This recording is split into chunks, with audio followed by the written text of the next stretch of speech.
Assalamualaikum warahmatullahi wabarakatuh. Bismillahirrahmanirrahim. Alhamdulillahilladzi khalaqas samawati wal ard wa ma bainahuma fi sittati ayyamin thumma istawa 'alal 'arsy. Asyhadu an la ilaha illallah wa asyhadu anna Muhammadan abduhu wa rasuluh. Allahumma salli ala sayyidina Muhammad wa ala alihi wa ashabihi al-kiram. Terima kasih pada saudara pengacara majlis yang saya hormati Tuan Imam dan ahli-ahli jawatan kuasa masjid, barisan rukun tetangga, pegawai-pegawai masjid yang saya hormati sahabat saya Ustaz Bashir, ustazah muslimin dan muslimat, mudah-mudahan dirahmati oleh Allah Subhanahu wa taala. Alhamdulillah dapat kita bertemu dalam masjid yang serba indah ni. Ya, si ada helikopter lagi. Senang ya, seronok. Mudah-mudahan pertemuan kita pada malam ini diberkati, dirahmati oleh Allah Subhanahu wa taala. Tuan-tuan, Allah Ta'ala menyebut di dalam Quran banyak ayat tentang sabar. Innallaha ma'as sabirin. Sesungguhnya Allah Ta'ala bersama dengan orang yang sabar. Allah sebut wasbir lihukmi rabbik. Sabarlah kamu dengan hukum Tuhan. Allah sebut perkataan wastabir. Allah sebut dengan perkataan sabar. Sesungguhnya sabar itu cantik. Berapa banyak ayat berkenaan dengan sabar disebutkan oleh Allah di dalam Al-Quran. Malah Nabi kita Nabi Muhammad sallallahu alaihi wasallam pun termasuk dalam golongan nabi-nabi rasul yang dipanggil sebagai ulul azmi, yang banyak sekali ujiannya. Sebab itu disusunkan, diaturkan susunan rasul itu. Nabi yang paling tinggi makamnya, martabatnya ialah Nabi Muhammad sallallahu alaihi wasallam, diikuti oleh Nabi Ibrahim, diikuti oleh Nabi Musa, diikuti oleh Nabi Isa, kemudian diikuti oleh Nabi Lut, Nabi Nuh alaihi salam. Ni 5 orang dipanggil nabi-nabi ulul azmi yang paling banyak ujian, yang paling banyak Allah Ta'ala uji macam-macam benda. Jadi gambaran kesabaran itu adalah letaknya kepada nabi-nabi yang ulul azmi tadi ini dan nabi-nabi yang lain. Begitu juga Allah Ta'ala letakkan kepada kita kesabaran yang tinggi kepada wali-wali Allah, kekasih-kekasih Allah yang diuji dengan berbagai-bagai macam ujian. Dan ujian ini kita kena faham bukan setakat ujian yang berbentuk kesusahan, ujian yang bukan setakat berbentuk musibah. Ujian Allah Ta'ala ni macam-macam. Allah Ta'ala uji ni liyabluwakum ayyukum ahsanu amala, supaya Allah Ta'ala tahu di kalangan kita ni siapa yang paling kuat amalan dia, yang paling kuat amalan dia, yang paling terbaik sekali amalan dia. Ahsanu amala, paling baik sekali amalan dia. Allah Ta'ala tak sebut siapa yang paling banyak amalan. Yang Allah Ta'ala sebut siapa ahsanu amala, yang terbaik amalan dia. Sebab itu Allah Ta'ala uji kita. Allah Ta'ala kata jangan kita mengharapkan syurga. Jangan kamu ni duk harap syurga, teringin nak masuk syurga, belum sampai diuji. Jangan duk haraplah. Am hasibtum an tadkhulul jannah walamma ya'tikum masalul ladzina khalau min qablikum massathumul ba'sa wad darra. Apa kamu ni mengira kamu ni dah boleh masuk syurga? Ada kita ni sangka, kata Allah, kita ni dah boleh masuk syurga. Am hasibtum an tadkhulul jannah. Ada kamu sangka kamu ni dah boleh masuk syurga? Belum lagi Allah Ta'ala uji dengan lapang, dengan susah. Allah Ta'ala akan pasti menguji kita. Bila sebut iman, Allah Ta'ala akan uji kita. Allah nak tengok kepada kita, siapakah di kalangan kita yang terbaik amalannya, yang sabar orangnya. Allah Ta'ala akan uji macam-macam. Sehingga Allah kata sebelum kamu diuji, jangan sangka bahawa kamu ni ahli syurga. Tuan-tuan dirahmati Allah. Jadi 4 benda Imam Ghazali sebut dalam kitab Minhajul Abidin. Sabar ini terbahagi kepada 4. Sabar terbahagi kepada 4. Yang pertamanya, sabar di dalam ketaatan. Nak menjadi hamba Allah yang taat, kena banyak sabar. Ni malam ni nak dengar ceramah ni kena sabar. Yang duduk di luar tu tak ada meja, tak ada kursi, tak ada tempat pun. Nu hak belakang tu perempuan tu pergi ke bawah tu. Jenis tak sabar tuan-tuan, cari parking tak jumpa dia belah. Tu jenis tak sabar. Dia main-main duduk pusing 4 kali dah aku tak larang nak pusing, dia belah. Singgah makan tom yam, senang lah kata. Parking mana pun ada. Dia tak sabar. Kalau dia sabar dalam keadaan taat, nombor 1 punya kedudukan tinggi. Kenapa diletakkan nak taat ni kena sabar? Kerana orang yang nak beribadat kepada Allah akan diuji dengan macam-macam ujian. Tuan-tuan nak semayang diuji macam-macam. Tuan-tuan ingat semayang ni tak ada ujian ke? Boleh pergi ambil air semayang, bentang sejadah, pergi angkat takbir, pergi semayang. Adakah itu tidak ada ujian? Ujian cukup kuat sehingga Allah kata wa innaha lakabiratun illa 'alal khashi'in. Sesungguhnya semayang ini terlalu berat melainkan bagi orang-orang yang khusyuk. Tang situ saja kita boleh faham bahawa semayang ni paling kuat. Tuan-tuan, syaitan dia tidak goda daripada satu benda. Dia tak goda daripada satu benda. Kita nak semayang Zuhur, tiba-tiba terbuka televisyen. Cerita del to pagal hai, del divana hai. Ai. Setan kata, "Oi ni tengok ni seronok ni, Syahrushan ni." Del to pagal hai. Pagal hai ni dalam bahasa Hindustan gila. Aku ni dah gila dah kan. Del to pagal hai, del divana hai. Tu gila nama dia, pagal. Tuan-tuan malam ni dapat pagal pun jadi lah. Abang mengaji apa malam ni dengan Ustaz Kazim? Pagal. Pagal tu menatang apa? Gila. Tang situ dia uji kita. Nak tengok Hindustan ke? Nak tengok semayang dulu? Kita lawan. Hindustan ni mampu lah cerita tak elok. Pergi semayang. Tuan-tuan ingat setan kata, "Cih, kalah dah aku." Tak ha.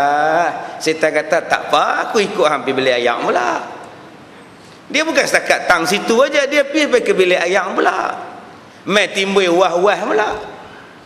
Aku ni basuh bersih tak bersih, bersih tak bersih, bersih tak bersih. Habis sebuku sabun dia duk basuh tangan. Sebuku sabun tu habis. Sampai orang ketuk pintu dia, "Abang oi, keluarlah, lama dah." Sampai habis ni tuan-tuan, tu nama dia was-was.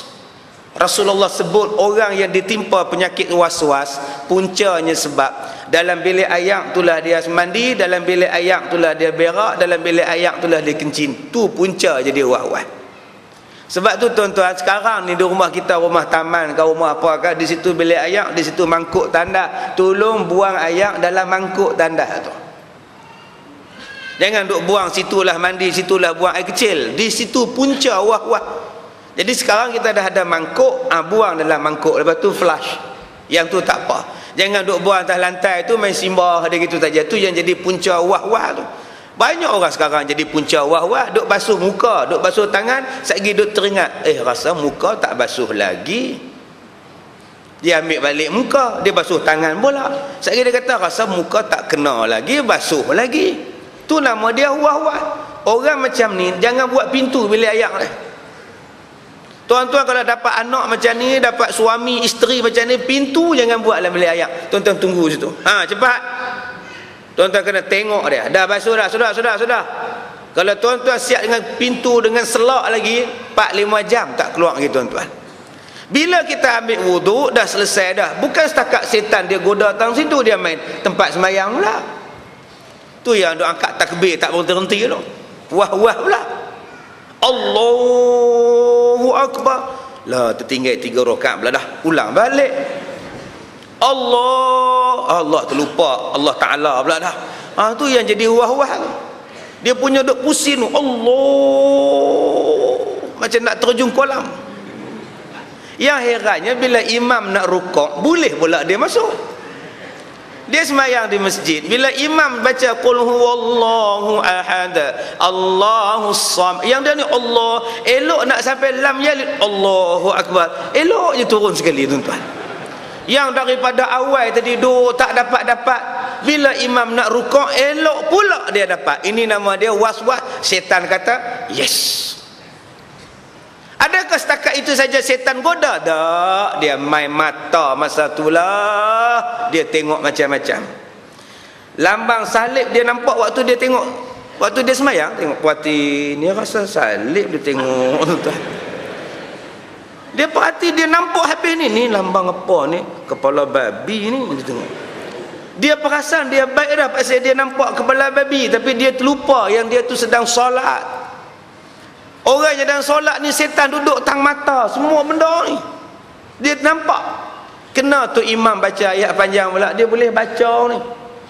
Ni waktu timetable semayang ni. Tak pun hak jenis hak do digital elektronik yang duk bagi tahu information tu. Dia boleh tengok, dia mula-mula dia tunduk bawah. Lama sikit tu imam tu baca, dia mula tengok atas. Malam besok Ustaz Kazim baca. Sebab tu saya tak apa berkenan dia tulis di situ. Jadi tak khusyuk. Oh, tuan-tuan kena padam tu. Tidak ada tengok tu. Kutipan Jumaat 3,000. Boleh tahan. Dia boleh kira minggu pertama 3,000, lagi minggu kedua 2,000. Dekat 10,000. Pok-pok ni dapat. Setan kata yes. Macam-macam. Ada juga setan dia gagal, mata dia gagal goda, telinga dia gagal goda, hati pula dia duk main. Mata dia duk tengok tempat sujud, telinga ni tak dengar apa ni. Dalam hati duk kata, hari ni khusyuk aku sembahyang, tak ingat apa langsung. Nampak tak?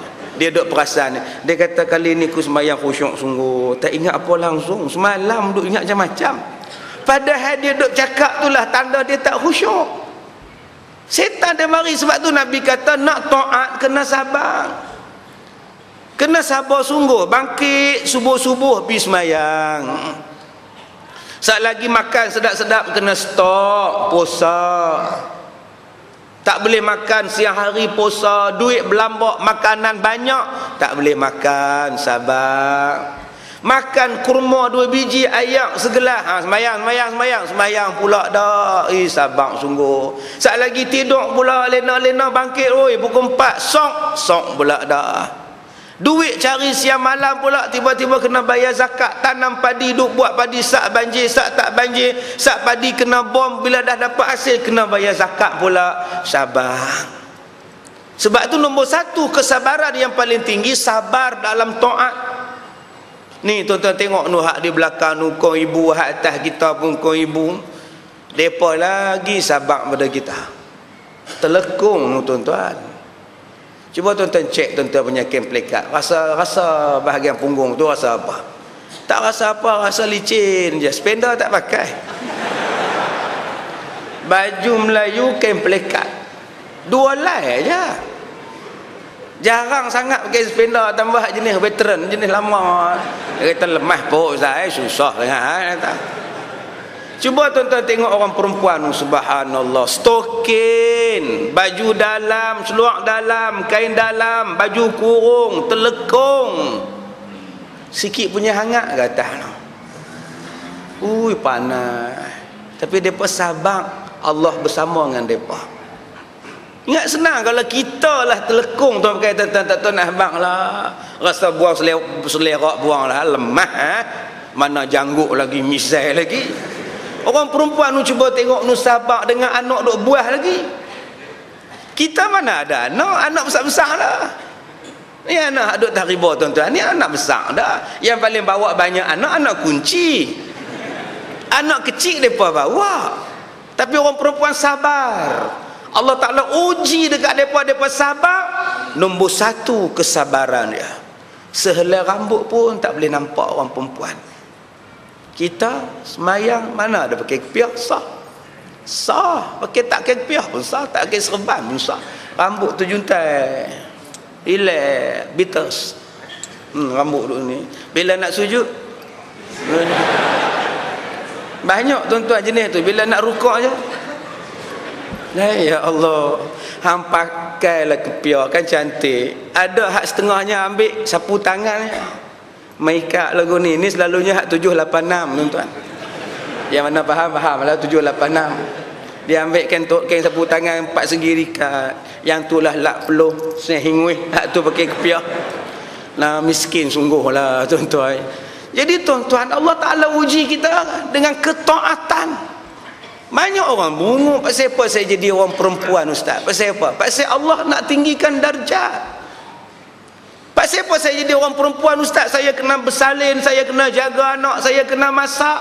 Sebab Allah nak naikkan darjat. Patut orang perempuan seronok jadi orang perempuan. Semayang ada cuti. Kita orang laki-laki mana ada cuti? Mereka ada ABC. Allah bagi cuti ABC. Tak semayang ABC. Aku tanya semayang ABC pula. Allah bagi cuti. Tu tandanya Allah sayang. Tapi kita duk marah. Saya tak marah, saya ABC ustaz. Allah bagi cuti, saya tak marah. Tu siapa marah? Laki saya. Oh lah. Duk marah pak siapa? Tuhan suruh rehat lah. Sebab tu Allah bagi naik darjat, tak payah qada. Bila Allah bagi uzur, Allah tak payah qada. Orang perempuan yang datang uzur, sayang sungguh Allah pada orang perempuan. Memanglah tak payah qada sembahyang tu, puasa kena. Orang puasa tak payahlah qada juga. Puasa pak saya jarang. Sembahyang ni pak saya tiap-tiap hari, tak payahlah qada. Puasa kena qada lah. Pak saya dia jarang-jarang, setahun ni sebulan saja. Allah bagi cuti. Habis tu ustaz, bila Allah bagi cuti, kami tak payah sembahyang Jumaat, kami tak payah sembahyang, rugilah ustaz pahala kami. Siapa kata orang perempuan rugi banyak pahala? Tak banyak. Dia jaga anak berapa banyak pahala, dia menyusu anak berapa banyak pahala, dia masak untuk suami dia, masak untuk anak-anak dia berapa banyak pahala, dia melahirkan anak saja banyak pahala dia, dia bangun tengah malam menyusukan anak dia banyak pahala. Orang perempuan banyak pahala dalam bab anak. Suami ni dia sabar. Suami dia sabar dengan anak. Anak kuat teriak malam, dia sabar. Dia bukan bangun. Sabar sungguh. Mak tak sabar, bangkitlah, tengok pasal apa lah budak ni kena ketik lipan ke. Laki sabar. Biar-biarlah dia nak teriak, aku tidur, kata. Ni sabar tuan-tuan. Tuan-tuan, kesabaran dalam ibadah, kesabaran dalam taat. Masya Allah. Tapi banyak orang yang tak sabar. Bila dia pakai tudung, dia rasa tak dapat kerja. Dia pakai tudung, dia rasa dia tak dapat beasiswa. Dia pakai tudung, dia rasa dunia dia tak tenang. Dunia dia tak up to date. Lama-lama dia tak sabar, dia buka. Banyak orang yang semayang, dia kata semayang ni rugikan dia, merugikan dia. Akhirnya dia tak semayang. Menega ni sampai tak semayang.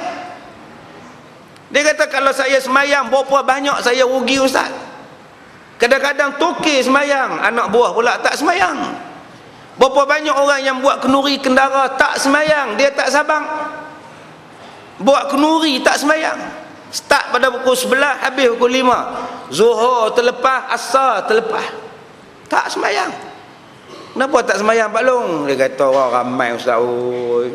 Tak tahu nak abang lah, tak dan duduk, salam saja. Salam ada isi tu hak seronok tu.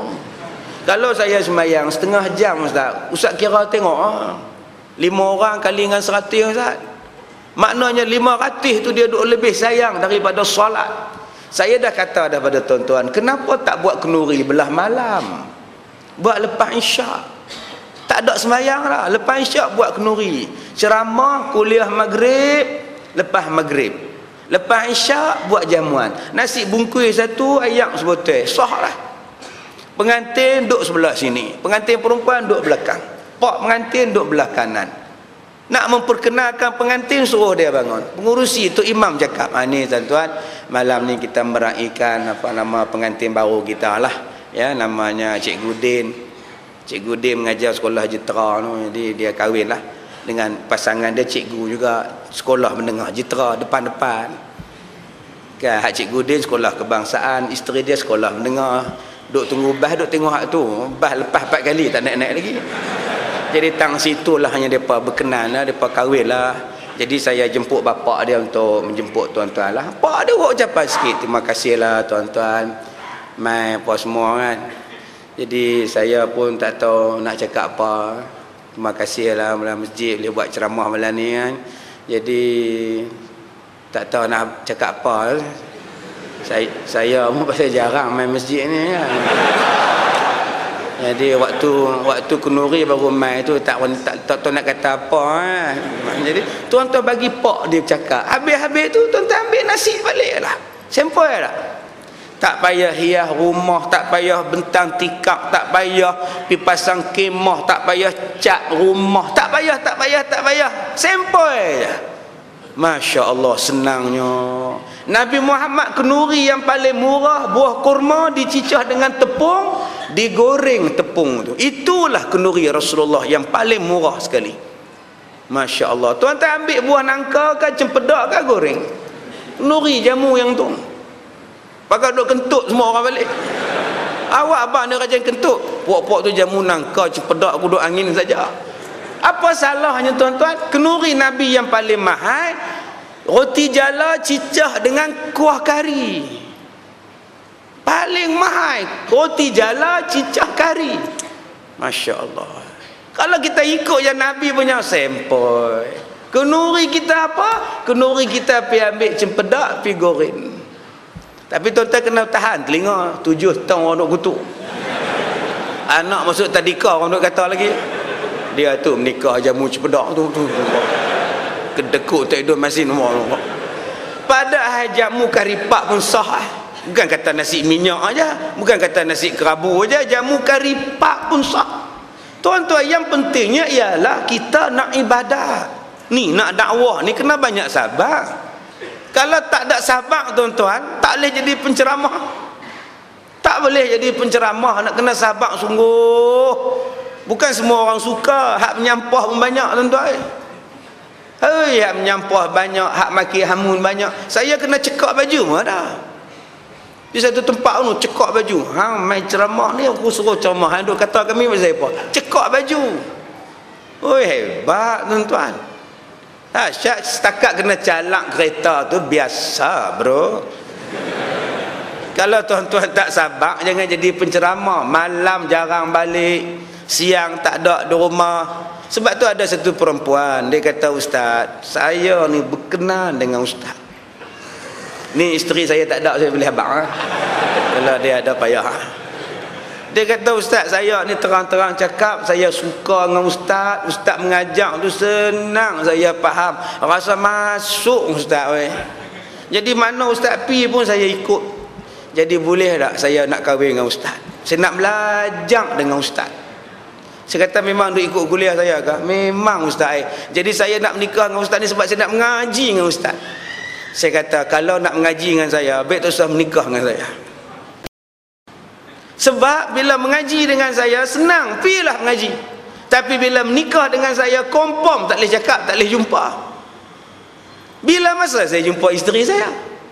Bila masa saya nak ceramah kat isteri saya? Nasib baik dia pun ustazah, tak apalah. Kalau dia tak hara saya. Saya kata, bila jadi isteri saya, bila masa saya duduk di rumah, saya keluar daripada rumah hari Jumaat lah, hari Sabtu tak balik lagi. Malam ni saya balik. Pagi besok saya kena pergi Selangor pula, pergi Bukit Beruntung, Tidong pula. Hari Isnin pagi saya ada dekat Telekom Kuala Lumpur, malam saya dekat Puchong pula. Bila masa saya jumpa dia? Kalau nak ngaji betul-betul, jadi pelajar saya, jadi pengikut kuliah saya, bolehlah mengaji. Kalau kau nak kahwin dengan saya, mohon aja, jumpa pun tak, nak mengajar apa, saya kata tak ada masa. Jadi nak kena sabar betul. Nak jadi orang pendakwah ni kena sabar tuan-tuan. Macam-macam ujian. Sebab itu ketaatan yang pertama, kesabaran yang pertama, kata Imam Ghazali, sabar dalam taat. Tuan-tuan sekarang ni sihat, boleh datang masjid ni, saya tak heran. Hak berdiri di luar ni saya tak heran langsung. Semua sihat tu. Tetapi kalau sakit-sakit boleh mai berdiri, saya tabik spring. Dua-dua kaki tak ada, duduk berdiri tuan-tuan. Tuan-tuan tak tabik. Dua-dua kaki kena potong kencing manis, dia duduk berdiri. Masya Allah. Itu maknanya hebat. Tuan-tuan, kalau di sini sakit gaut, tak boleh lipat kaki, pasal nak mengaji punya pasal, mai juga. Masya Allah, orang ni hebat. Saya khabarlah dekat tuan-tuan, satu orang saya jumpa di Teluk Intan, dia sembahyang mula-mula elok, bila rukuk tak elok dah. Bila rukuk, aduh, sami Allahu liman hamidah, Aduh. Saya kata awak teruk ni. Bila dia turun sujud, aduh, saya rasa nak tengok muka dia lagu ni. Duk aduh, habis sembahyang saya tanya pak siapa? Pak cik sebut aduh, dia tunjuk kaki dia bengkak-bengkak, gaut. Sakit ustaz oi, kena angin pun sakit. Tu yang pak cik tak tahan duk sebut aduh. Saya kata aduh juga dalam sembahyang mana boleh beraduh. Yang pak cik sebut aduh pasal apa batal lah sembahyang. Ni takut ni tuan-tuan oi. Pasal kita tak, tapi dia boleh taat. Dalam sabar tu dia boleh taat. Ini kesabaran nombor 1. Kesabaran nombor 2, bila Allah Ta'ala uji kepada kita kesakitan. Ini ujian nombor 2. Kena sabar bila Allah Ta'ala uji. Uji dengan sakit. Banyak orang bila sihat dia boleh baca Quran, tapi bila dia sakit dia tak boleh baca Quran. Tuan-tuan kalau pergi ke Pakistan belajar hafiz Quran di Pakistan, di India, di Pakistan, kalau tuan-tuan hafiz Quran di sana, bila tuan-tuan demam lagi kena baca Quran. Di Malaysia pening kepala tak masuk kelas lah. Awak tak main kelas, kek kepala ustaz, kek kepala ngut. Tuan-tuan bagi kat Pakistan alasan tu kenapa tak masuk kelas, sakit kepala Tok Syekh, dia penampak tuan-tuan. Dia kata lagi sakit lagi kena baca Quran, sebab Quran itu ubat dan rahmat, syifaun wa rahmatun. Sebab tu mereka lagi demam, lagi sakit, lagi baca Quran. Masya Allah. Kita hari ni kalau sakit orang tolong baca Quran, orang duk kerumun baca Quran, Yasin baca. Kita menolak lempo tolong baca jadilah. Tuan-tuan, kalau kita pergi rumah orang nak baca Yasin pada orang sakit, pastikan yang duk baca tu, yang duk baca Yasin tu orang hak betul tajwid. Jangan pihak merapu baca. Lagi sakit nama Allah tu. Ni pi balun saja nak 40 orang. 38 lagi 2 orang siapa tu. Mak Topoi. Boleh baca Yasin tak? Boleh. Jom. Mak Topoi, lagi seorang siapa lagi? Seorang Mak Tapai. Tapai pun tapai lah, jadi 40. Banyak orang macam tu, dia nak kira cukup 40 lah. Sebab saya dia baca Yasin 40 lah, apalah. Bila dia baca macam itu tuan-tuan, kadang-kadang yang hak sakit tu ustaz, tok imam, tuan-tuan pula baca merapu, baca pula tak ada tajwid. Dia tok imam, dia nak tegur tak boleh, kawan sakit. Tu yang duk gelisah tu. Kita bila baca tengok dia, bila baca tengok dia. Yasin wal Quranil Hakim. Duk cek ni. Nampak duk gelisah lah. Belah hantu tu. Asal gelisah kita kata belah hantu. Ada saka lah apa tu yang nak gelisah tu. Orang macam Yasin dia gelisah. Dia bukan gelisah, dia ada hantu. Hang tu hantu.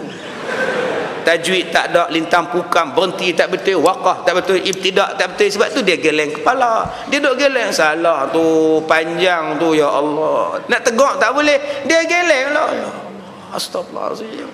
Tapi kita tak faham. Nampak? Ada hantu. Cepat sangat. Sebab tu tuan-tuan, seorang baca Yasin yang betul tajwid dia memadai. Panggil tu imam baca, dia seorang pun cukup. Duk di telinga dia sampai elok-elok baca tenang-tenang. Jangan ingat nak habis. Yasin wal Quranil Hakim. Pelan-pelan, jangan cepat nak habis. Saya nak boleh cepat Ustaz malam ni malam Jumaat. Awak pukul 11 Gusti Ustaz. Duk kira dia.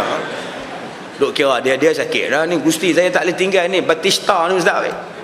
Baca pelan-pelan. Saya ni tuan-tuan kalau tengok orang nazak, kalau tengok orang nazak, tuan-tuan baca Yasin sampai inna nahnu nuhyil mauta ya. Tak payah habis pun tak apa. Saya kalau orang jemput baca Yasin, saya tengok kalau dia tu boleh cakap, boleh duk salam kita, yang tu tak sah pun baca pun tak apa tuan-tuan. Itu dia tak nak mati lagi. Sopalah talqin ni, talqin ni maknanya ajar mengucap. Ajar mengucap orang mati, nama dia laqinu 'inda mautakum. Bacalah talqin di sisi orang nak mati. Dah nampak sangat nak mati baru talqin. Talqin tu apa? La ilaha illallah. Tu talqin. Kalau dia kita nampak dia macam tak mati lagi, jangan talqin. Duk boleh nyimbang lagi. Hang sakit apa Din? Sakit kepala. 2 hari lah, tahu lah. Sepak tu. Kita pun pergi kat telinga dia. Lah. Sakit dah hak mati ni. Orang macam tu jangan duk sebut lagi. Dia tak mati. Dia bukan nak mati, dia baru sakit kepala. Duk cakap boleh. Tuan-tuan jangan pergi. Duk. Awaknya aku nak telkin ke hang ni lah. Bukan. Ni hak telkin ni tuan-tuan, kita tengok sendiri pun tak ada harapan lah. Tak ada duk tarik lepas pelan-pelan yang tu boleh lah. Kalau nazak macam ni tuan-tuan dah seminggu lah. Ada di Pulau Pinang saya pergi tuan-tuan, kulit belakang dia ni dah relai lah. Duk tidur atas tilam tu dah melekat kulit dengan tilam. Bila kita kali tengok dia tu, tengok dah relai kulit. Masya Allah. Busuk ni tu sahabat lah. Busuk tuan-tuan. Jenis spray pewangi, buh bedak sejuk apa semua ni. Saya pengen buh minyak angin, minyak atar tu buh kat hidung. Tenyih kat hidung baru masuk. Depa kata ustaz kena buka bumbung rumah kalau sakit macam ni ustaz kan. Saya kata nak buka bumbung apa, rumah flat mana tak? Mana ada bumbung. Bumbung kita tu lantai orang tembus marah sama Allah tu pula. Orang macam ni tuan-tuan kena cari 17 kolah masjid.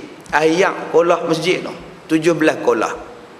Cari masjid sana, cari masjid dia, ambil 17, bagi mandi, bagi minum dia, insya-Allah jalan. Banyak yang saya jumpa macam itu. Yang ni cukup tuan-tuan baca dekat dia sampai inna nahnu nuhyil mauta wa naktubu ma qaddamu wa atharahum wa kulla syai'in ahsaynahu fi imamin mubin. Sampai situ aja, bagi dia minum air. Insya-Allah dengan izin Allah. Tapi kalau tuan-tuan nak berhabis surah Yasin, alhamdulillah lagi bagus. Tapi kalau nazak macam tu punya teruk, tuan-tuan ambil ayat segelas, tuan-tuan baca daripada Yasin sampai inna nahnu nuhyil mauta. Bagi dekat dia yang tu. Baik, dalam keadaan sakit kita kena sabar. Sakit tuan-tuan tang mana yang teruk sangat ni? Sakit tang mana? Tadi ada sahabat saya telefon saya tengah nak gunting rambut. Ustaz, ya, dah cukup duit dah saya tanya. Ni bukan nak duit ustaz, tu. Saya ada masalah sikit. Masalah apa? Itulah abang mai. Duit cukup ke nak beli kaki palsu ni? Duit cukup dah, cuma doktor, tunggu doktor je nak sahkan boleh pakai ke tak boleh pakai kaki palsu. Itu yang telefon saya nak apa? Saya nak tanya ustaz, saya ni murung menghadapi masalah distress, kemurungan. Kenapa kemurungan? Saya tak tahu ustaz, saya dulu boleh berjalan, boleh pergi mana-mana, lah kaki dah tak ada. Saya rasa duduk di rumah ni tak tahu nak abang ustaz, saya tak tahu. Tak tahu pasal apa. Iyalah saya tak boleh berjalan pergi mana-mana. Nak pergi mana pun isteri bawa, kena tolak lah. Bila isteri pergi kerja, saya duduk rumah seorang-seorang. Saya rasa murung sangat ustaz. Saya kata abang, kita kena terima hakikat yang kita ni sakit. Tuan-tuan di sini kencing manis, kena terima hakikat tuan-tuan kencing manis. Jangan tak boleh terima hakikat. Terima aku ni kencing manis, tak boleh makan nasi, tak boleh makan gula, tak boleh minum benda hak manis, tak boleh minum teh tarik, tak boleh. Terima hakikat. Bila tuan-tuan boleh terima hakikat tuan-tuan sakit, tuan-tuan nikmatlah sakit itu. Orang putih panggil enjoy your life.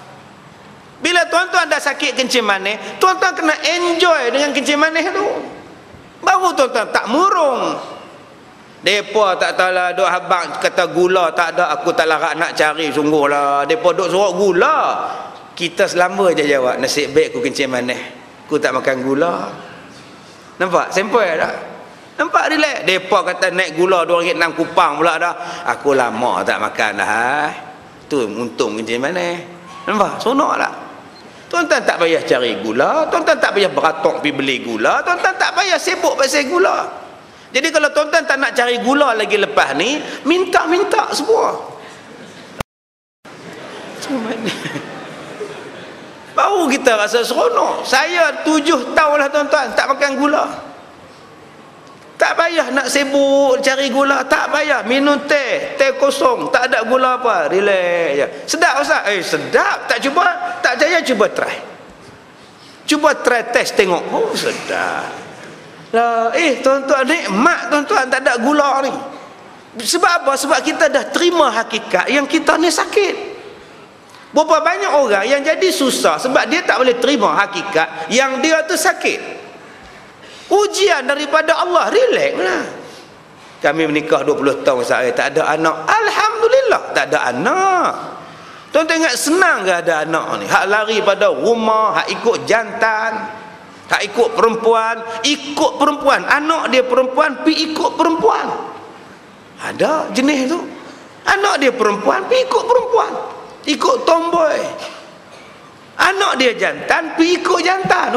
Pening kepala. Kita yang tak ada anak, tak pening. Alhamdulillah. Tapi peningnya ustaz bila balik kampung lah, mak mertua dah bisin. Kalau mak mertua bisin, suruh dia beranak. Cik tak boleh beranak lah, mak Tuhan tak bagi lah, mak tolong beranak kat kami, mak hang gila, aku tua-tua aku nak beranak lagu mana? Kalau mak tua tak boleh beranak, cik ni tak boleh beranak juga, walaupun cik muda, sebab Allah tak izinkan. Mak kenalah terima hakikat tu. Sabarlah tuan-tuan, sabar. Masalah kita sekarang yang kita jadi murung, kita tak boleh menerima hakikat itu. Bila tuan-tuan tak sabar dengan hakikat yang tuan-tuan sakit, tu yang jadi banyak orang tak sabar. Dia bunuh diri pun ada, dia terjun bangunan pun ada, dia salahkan Tuhan pun ada, dia salahkan orang sana pun ada, sebab dia tak sabar. Cuba tengok Nabi Ayub alaihissalam. Bagaimana tuan-tuan nak menjadikan tuan-tuan ini sabar? Bila tuan-tuan sakit, tuan-tuan kena ingat ada orang lain lebih teruk sakit daripada tuan-tuan. Tuan-tuan sakit apa? Mata. Mata. Rabun ke apa? Mata rabun ustaz. Alhamdulillah, tak nampak maksiat. Syukur pada Allah. Allah bagi pinjam saya 20 tahun mata ustaz. Lepas tu saya lah ni buta, pakai spek hitam. Alhamdulillah ustaz. Dengan sebab saya buta ustaz, saya lah ni duk baca Quran Braille. Saya boleh baca Quran Braille. Dah hafal 3 juzuk dah ustaz. Alhamdulillah. Kalau tak buta belum tentu saya hafal Quran. Subhanallah. Baru ni saya ceramah di Taiping. Saya cerita lagi. Ya, orang yang masuk penjara Taiping tu tuan-tuan, 10 tahun dia habiskan beratus kitab. 10 tahun duduk dalam penjara Taiping tu, sehari 5 kitab. Kalau 10 tahun. Habis tu ustaz suruh kami masuk penjara ke? Pulanglah. Saya tak suruh kan. Kalau tak masuk penjara tak mengaji, tak ada kitab, duduk dalam penjara tak ada kitab. Sebab itu orang yang baik, orang yang beriman kepada Allah, di mana dia duduk, dia akan jadikan tempat itu sebagai tempat yang bermanfaat pada dia. Di sekolah saya tuan-tuan, kami ada grup kami pergi ke hospital mengajar orang sakit semayang. Tuan-tuan di sini kena buat, ada hospital Sungai Petani, ada hospital Sultanah Bahia, ada hospital Ustaz gapo-gapi lah.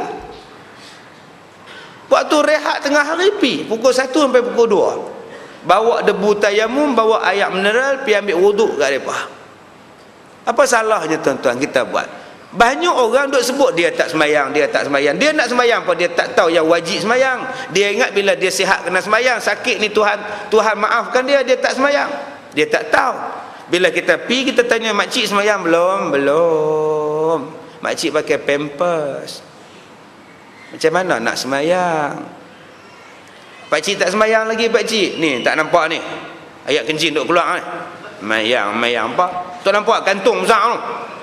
Kita pun selok, oh dia lah kantung kencing. Nak mayang lagu mana? Habaq mai. Mayang dia marah kita. Dia tension tuan-tuan, duk jolok dalam benda tu. Tuan-tuan pun kalau duk terjolok dalam benda tu, tuan-tuan tension tak? Malu satu, sakit satu, lemah perut satu. Air kencing duk keluar saja. Kita pula pergi tanya, mayang marah kan. Sebab tu nak dakwah pada mereka pun kena pelan-pelan loh. Dia doktor sakit apa? Ni prostat ni macam-macam. Betul? Dia jolok lah. Betul? Lu helah ni. Dia tak kira duk keluar gitu loh. Saya tengok ni sakit teruk, saya takut pakcik. Tapi yalah sakit-sakit juga pakcik. Semayang kita kena buat juga. Dia tak marah. Macam mana nak semayang macam mana? Mai saya ajak. Tuan-tuan, kalau kita nak pergi tolong orang, kita kena belajar dulu macam mana nak sembahyang. Nak ambil wuduk untuk dia lagu mana, nak sembahyang lagu mana. Takkan nak tarik keluar pula. Tahan, tarik, tahan. Yang doktor duk cekok pinggang lagu tu. Hang doktor ke saya doktor? Sakit dengan hang yang tak sakit pun jolok sekali kat Allah. Tuan-tuan tak payah tarik keluar, dia tak payah tarik, hak kena buang beg tu saja. Beg tu lempak buang, buh beg baru, sembahyang. Ustaz, jadi masa tengah sembahyang dia keluar meleleh juga, dimaafkan, balon sembahyang. Ini Ustaz macam kawan saya ni, dia terbakang lah. Dia pergi makan capati roti canai tepi jalan tu. Bagus punya duk makan, lori tangki mai rempuh, terbakar habis Ustaz. Roti canai je elok, kering tak terbakar Ustaz. Toki kedai dengan pelanggan habis nampak mata duk lipok Ustaz. Habis ni tak tahu abang Ustaz, merah daging ni. Tinggal duk ambil ayam asam cicah lagi dah. Kena sembahyang tak? Kena sembahyang. Tuan-tuan jangan pergi bawa ayam pula. Nak masuk dalam buat terbakar tu pakai kasut pun tak boleh. Tuan-tuan pergi pakai kasut pula, pergi bawa debu pula, doktor tak bagi. Tu lagu mana nak sembahyang? Tak payah tayamum, tak payah wudu, ambil skrin tutup, menghormati waktu, nanti qada lah balik bila ada masalah pang. Macam mana Ustaz ni telanjang semua ni Ustaz? Telanjang pun tak apalah, hang dah tutup dengan skrin, hang tak boleh pakai kain, hang tak boleh pakai seluar. Yang ni yang kita kena buat. Nak ajak supaya orang ni sakit di Sabang. Orang yang sakit bila dia sembahyang, dia tenang jiwa. Orang yang sakit bila dia sabar, dia solat, dia tenang. Yang banyak hari ni orang tak tenang bila sakit sebab tak solat. Tak solat. Bila tak solat dia mari tuan-tuan. Dia tengok muka nurse dia benci, dia tengok ubat dia benci, dia tengok dinding dia benci sebab dia tak solat. Kalaulah dia solat, dia bersyukur. Syukur padamu ya Allah. Bila aku sakit ni, aku ingat dosa-dosa aku. Aku sakit ni ya Allah, banyak dosa aku. Tengok tangan ni, tangan jadi ketah. Tangan ni ketah. Orang yang beriman bila tengok tangan dia ketak tuan-tuan, dia kata apa? Tangan ni lah duduk penampak tu. Duduk di Kampung Balon. Nama kampung Kampung Balon. Siapa masuk dia balon. Lah tangan ni dia lah. Aku tak kira siapa aku balon. Anak aku hak kecil kuat teriak pun aku balon. Sekarang ketak dah tangan. Berapa banyak orang yang anak dia kecil menangis, umur 5 tahun menangis, dia sepak anak dia. Umur 10 tahun menangis, dia sepak anak dia. Sekarang tangan. Jadi sungguh orang yang insaf, ya Allah, keampunkanlah tangan aku ya Allah. Keampunkanlah dosa aku ni ya Allah. Dia tengok kaki dia duk tergantung kaki dia. Sakitnya kaki ni sakit. Ingat balik dosa apa dengan kaki. Dosa apa yang kita buat dengan kaki kita. Sekarang ni hati kita sakit. Tuan-tuan kena ingat apa yang kita buat dengan hati kita. Berapa banyak Allah Ta'ala ambil balik daripada situ. Berapa banyak orang yang kemaluan dia rosak. Ingat balik kemaluan tu kamu buat apa. Saya tak nak buat apa Ustaz. Saya tak nak zina apa Ustaz. Saya menikah halal Ustaz. Hang memang menikah halal. Sebelum hang menikah hang buat apa? Hang main seorang-seorang, hang tu berdosa tau lah. Oh itu biasa. Biasa pasal apa benda tu haram. Sekarang ni Allah buat balik. Sebab itu bila kita insaf, bila kita datang penyakit, kita ingat sabar, ini ada benda lain. Allah nak naikkan darjat, kadang-kadang Allah nak hapuskan dosa, kadang-kadang Allah Ta'ala ni nak mengampunkan kita, kadang-kadang kifarat atas dosa yang kita buat, kadang-kadang sakit itu lambang Allah sayang. Bila tuan-tuan faham macam ini, Allah sayang. Alhamdulillah Ustaz, Allah sayang. Nombor 2, sabak nombor 2 bila diuji dengan kesakitan. Yang ketiga, sabar bila diuji dengan musibah.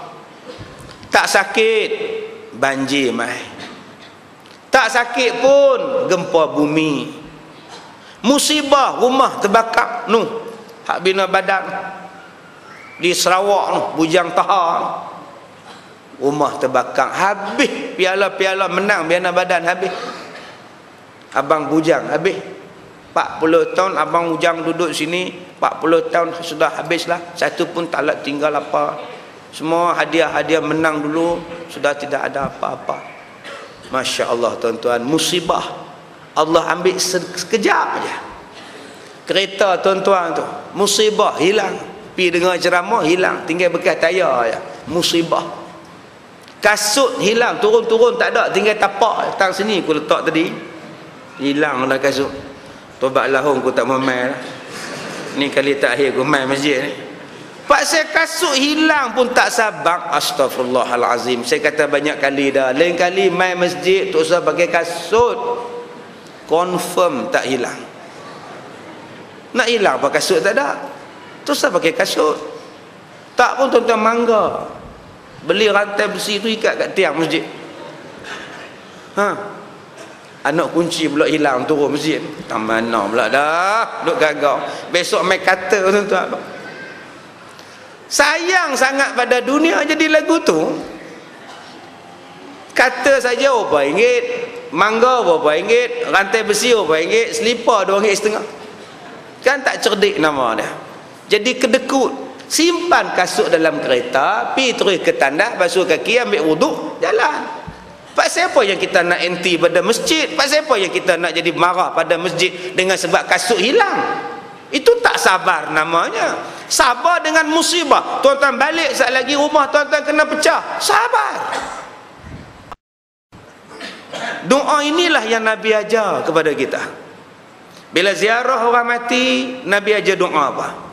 Allahumma ghafirli walahu. Ya Allah, ampunkanlah dosaku dan dosa orang ini. Wa aqibni, gantikanlah kepada aku uqba khair hasanah, sesuatu yang lebih baik daripada yang hilang. Yang ni yang disuruh baca. Allah Ta'ala suruh kita bila ditimpa musibah, ya Allah, aku redalah motor aku hilang, ya Allah, gantikanlah yang lebih baik daripada yang hilang, ya Allah. Kan senang. Isteri duduk dalam bilik, amin, amin. Suami duduk doa, ya Allah, bagilah motor tu jumpa balik, ya Allah, aku sayang motor tu, ya Allah. Isteri dia kata, tak mau jumpa. Anak tanya, pasal apa mau awak? Motor pak hang buruk. Kalau boleh ganti hak baru pula. Bila motor hilang tuan-tuan, itu tandanya tuan-tuan nak dapat motor baru. Relax. Nasib baik hilang Honda Cup 70 tu. Sekarang dah mari Honda 125, laju menyacak je tuan-tuan. Dulu Honda Cup tu, ya Allah, motor pun tak boleh start. Orang dah habis balik masjid, dia dah start motor. Sampai orang kata, weh, pintu pagar nak tutup ni. Dia tolak pergi kat depan tu pula. Tolak dengan lari tekan dia. Kita kata, buanglah pakcik, oi, kesian sangat. Bebek sikit. Dia marah tuan-tuan. Hilang tu senang, beli baru selesai masalah. Tuan-tuan tu, kalau start motor tak boleh hidup leceh. Ustaz kalau main mengajak motor tak boleh start tuan-tuan. Anak murid tengok kesian tuan-tuan. Kalau tuan-tuan pergi Mina orang naik motor, agak-agak motor tak boleh start, agak-agak kena terima pendengar. Saya main nak Mina, main naik motor. Tak apalah, jawapan akan bagi ke dia. Dia pun turun tangga, tengok-tengok tak boleh start pula dah. Anak dara dah ngendak bertingkap. Tak maaf, proud dia kunci pintu. Orang tengok motor tuan-tuan. Kena sabar. Allah Ta'ala uji dengan musibah, aksiden. Saya sepanjang saya ceramah ni tuan-tuan, 7 kali aksiden tuan-tuan. 7 kali. Sabar, biasa. Saya terlibat dengan 7 kereta aksiden. Kereta saya duduk atas bumbung. Depa sodok kat belakang, kereta saya naik atas bumbung dia. Nak turun lagu mana ni saya tanya. Hak bawah tu pula tunduk turun. Apa hai encik? Apa hai hang langgar belakang saya? Tanya saya pula hai. Nak turun tu lompat tuan-tuan. Hui, bangga tengok tuan-tuan. Untuk mai berselerak tengok ni macam mana nak turun ni. Tuan-tuan, musibah biasalah, 4 tayar ke atas. Saya pernah. Tak ada apa. Okey, batal ceramah, awak aksiden. Teruk ke Ustaz? Tak ada apa, 4 tayar ke atas. Saya okey. Alhamdulillah tuan-tuan, relax lah. Lepas tu jual kereta tu. Jual lah, kata tak payahlah, 4 tayar ke atas tak sedap naik lah. Kita berasa nak melayang lah. Bila orang tanya, Ustaz, kereta Ustaz aksiden tak? 4 tayar ke atas. Nak beli, tak beli sudah. Kena habang tuan-tuan. Ini kereta kita dilapik dengan lapik kaki di bawah tu. Hak bawah lantai, hak besi tu berlubang. Kita tak habang kat dia. Kereta hang elok ni Din, aku nak beli Din. Elok, hang start hang jalan je. Tak payah buat apa, bateri semua baru. Hang start hang jalan je. Aku secara sungguh, dia pun beli tuan-tuan. Beli anak dia kata, "Pak, nampak macam jalan Pak oi." Dia duduk selok lapik tu, anak duduk tengok. "Pak ni apa ni Pak?" Nak break tu suruh kaki bawah. Macam cerita Flintstone tuan-tuan. Subhanallah. Telefon balik, hang kereta hang berlubang teruk ni. Lah, aku pakai tak ada apa. Belah hang tak ada apa. Takkan baru semalam aku beli hari ni berlubang tak? Tak, hang pakai lama dah berlubang. Tuan-tuan ni membohong dalam niaga. Tak boleh tuan-tuan, kena abang buka satu ni. Ni berlubang sikitlah besar tu je. Hang berubah papan okey lah. Ingat kereta ni apa? Main hujan tempiah nak jenuh lagi. Banjir kereta main ke bawah hantar tak? Kena abang betul-betul tuan-tuan, dia bukan boleh tipu. Jadi saya sepanjang saya ceramah ni, setakat aksiden kereta ni biasa tuan-tuan. 7 kali lah. 7 kali pusing tengah-tengah jalan, terbang angin, lintang semua saya rasa. Pasal apa? Sabarlah. Kalau tak mau aksiden, duduk di rumah. Duduk di rumah. Main PlayStation. Relax, main. Tapi bila kita naik di jalan raya, kalau kita tak langgar orang langgar kita. Kadang-kadang kita langgar tiang. Tiang tu tak salah apa pun. Tiang tu elok di tepi jalan. Tiang kata aku tak salah apa pun. Siapa hampa langgar aku? Benda nak kena, tuan-tuan. Benda nak kena, nak kata apa? Kalau tetap nak aksiden juga. Nak kata apa lagi dah? Kadang-kadang dengan tidur selelap, sekelip mata saja pun boleh putih 2 kereta. Sabar. Bila berlaku satu musibah, sabar. Bila ada kematian tu musibah, sabar. Tambah-tambah pula anak yang mati tu anak kecil. Anak kecil mati confirm syurga. Apa lagi nak? Tak usah duk teriak maklum oi. Anak kecil teriak mati, duk teriak pasal apa? Teriak sikit sudah. Lepas tu senyum balik. Awak senyum Kak Leha. Anak Kak Leha masuk syurga. Alhamdulillah lah. Umur berapa tahun? 2 tahun setengah. Alhamdulillah lah. Macam mana dia boleh mati? Kak Leha cekek dia. Aduh. Baik siapa Kak Leha cekek. Kak Leha nak bagi dia mati, boleh dia masuk syurga. Elok Kak Leha masuk neraka. Tak jumpa tu. Janganlah bunuh pula. Ni kalau dia mati tu musibah. Inna lillahi wa inna ilaihi raji'un. Jangan duk kata lah pasal buah nangka lah dia mati, pasal ni lah dia mati, pasal dia pergi kedai tu lah dia mati. Dah nak mati, sabar lah. Ada salah tak mana lagi. Tak lah ustaz tu duk marah kak dia lah. Kak dia bancuh susu, botol susu botol, pergi sumbat kat adik dia. Tidak. Kak duk tengok saka jentayu, adik duk cekik mati biru muka tu, kata kak lah awak lah bodoh sangat lagu tu. Tu makcik buat apa? Makcik tengok dalam bilik dengan pak dia, duk serah kat kak dia lah. Lalu kak dengan makcik adik serupa, bodoh apa tu. Jangan duk kata ke orang dah benda nak kena. Sebab tu saya minta pada tuan-tuan, jika sebelum jadi musibah ni, sebelum datang musibah, baik kita layan elok-elok. Sebelum mati anak, apa anak tu yang boleh kita didik dia, kita didik dia. Kalau kita boleh asuh dia, kita asuh dia. Kalau setakat dia nak makan apa-apa, bagilah dia makan. Selagi tak merbahayakan dia. Banyak mak bapak bila anak nak makan, dia tak mau buat. Mak nak bubong. Hang tengok perut hang, ngalahkan pak hang boroi. Bubong. Dah lah. Besok dia cakap lagi, "Mak nak bubong. Kita tak buat bubong juga." Petang tu mati. Apa benda yang tuan-tuan ingat pada budak tu? Tak tuan-tuan ingat bubong?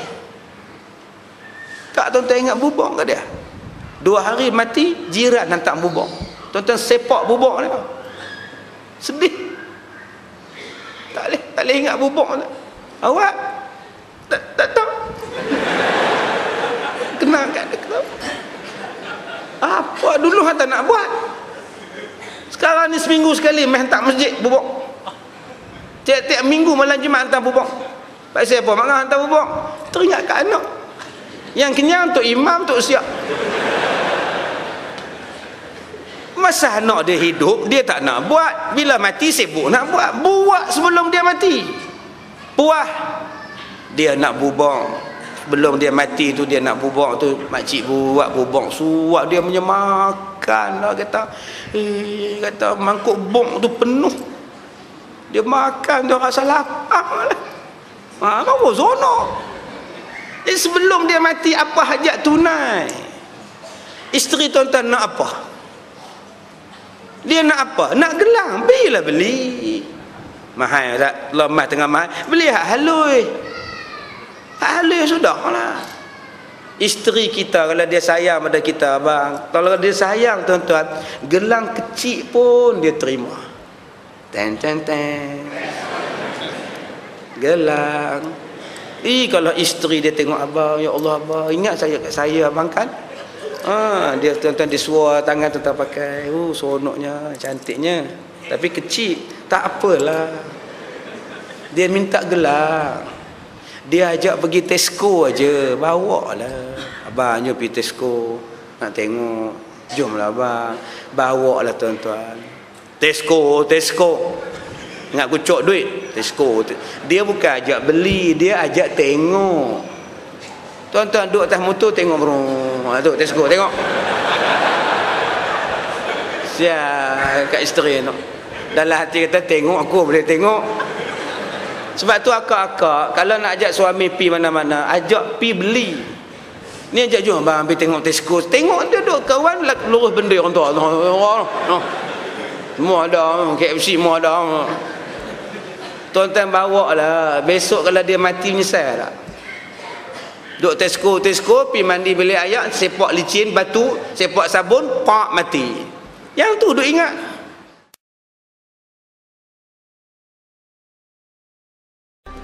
Tuan-tuan duk atas motor tengok tu Tesco, tengok. Siap kat isteri tu. Dalam hati kata tengok, aku boleh tengok.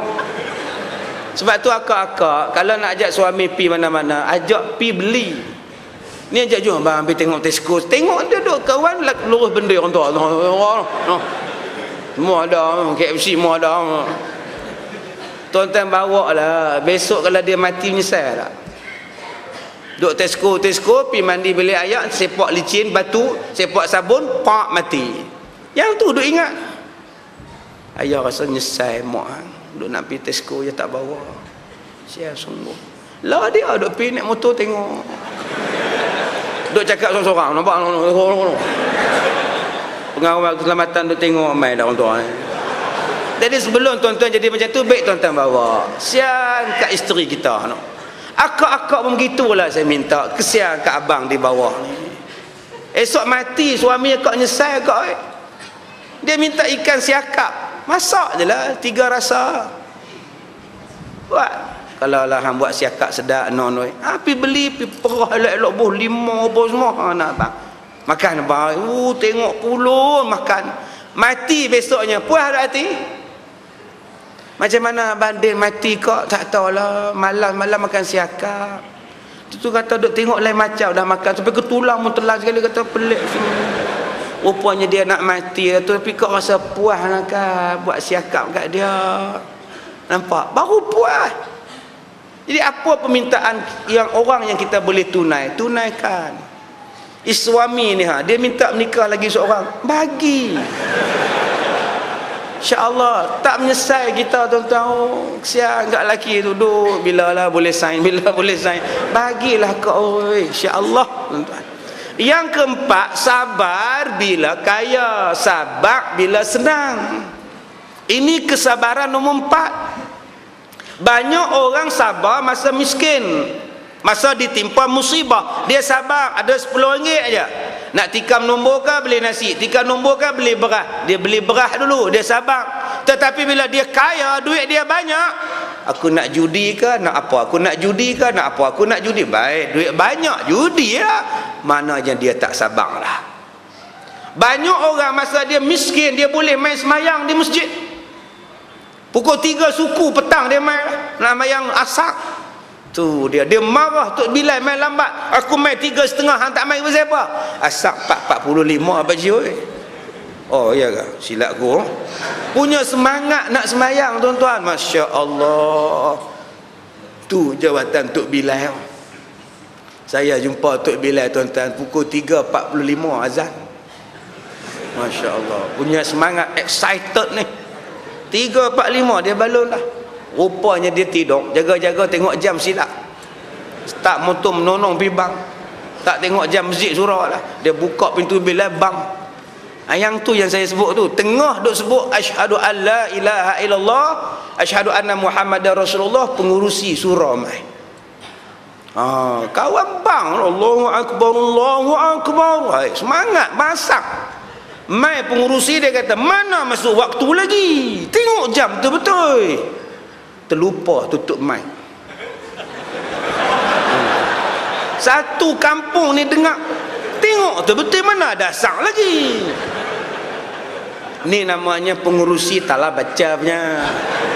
Dia nak marah, dia marah, dia kena baca lah, brother. Tutuplah mic dulu.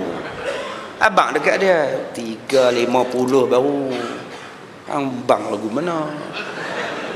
Barulah dia tak malu. Ini tuan-tuan pergi balon dia baru 3.45. Pasal apa ambil bang? Apa ni? Malu tak? Malu. Letak jawatan tu tak main surau dah. Lah main dam, tolak tarik, tolak naik lah tuan-tuan. Patutnya pengurusi tu kena habang. Baru 3.45. Abang lagu mana?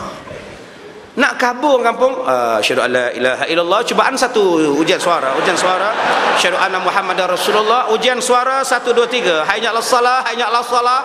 Jadi makcik di rumah ni pun, depa silap. Kawan dah pakai kain tolak nak mandi dah. Jadi taklah dia letak jawatan, orang kampung pun tak bising.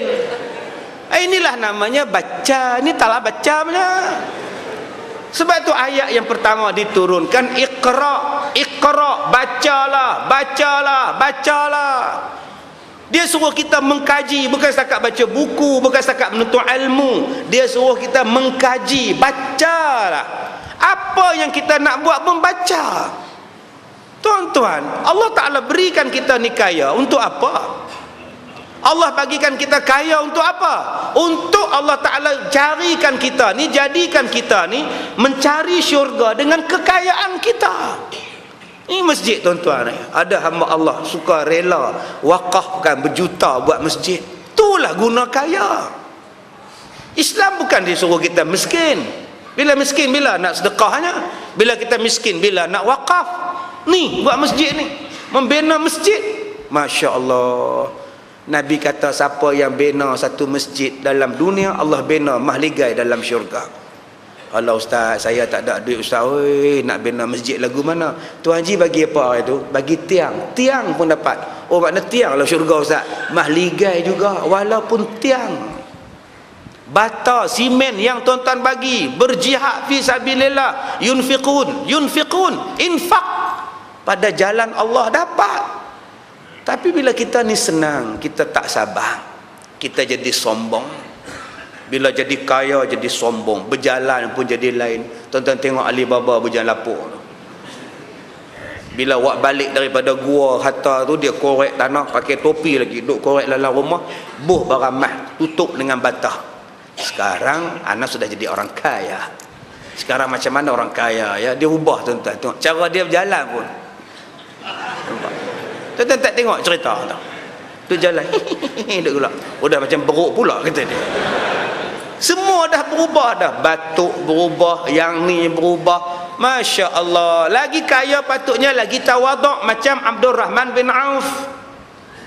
Abdul Rahman bin Auf duit dia berbilion. Malam-malam dia bawa duit dalam guni dia. Dia pergi ke kedai-kedai, dia ketuk kedai. Oi, siapa di dalam? Aku di luar. Toki kedai cakap, kedai dah ditutup. Saya datang nak bayar hutang. Buka, kata dia.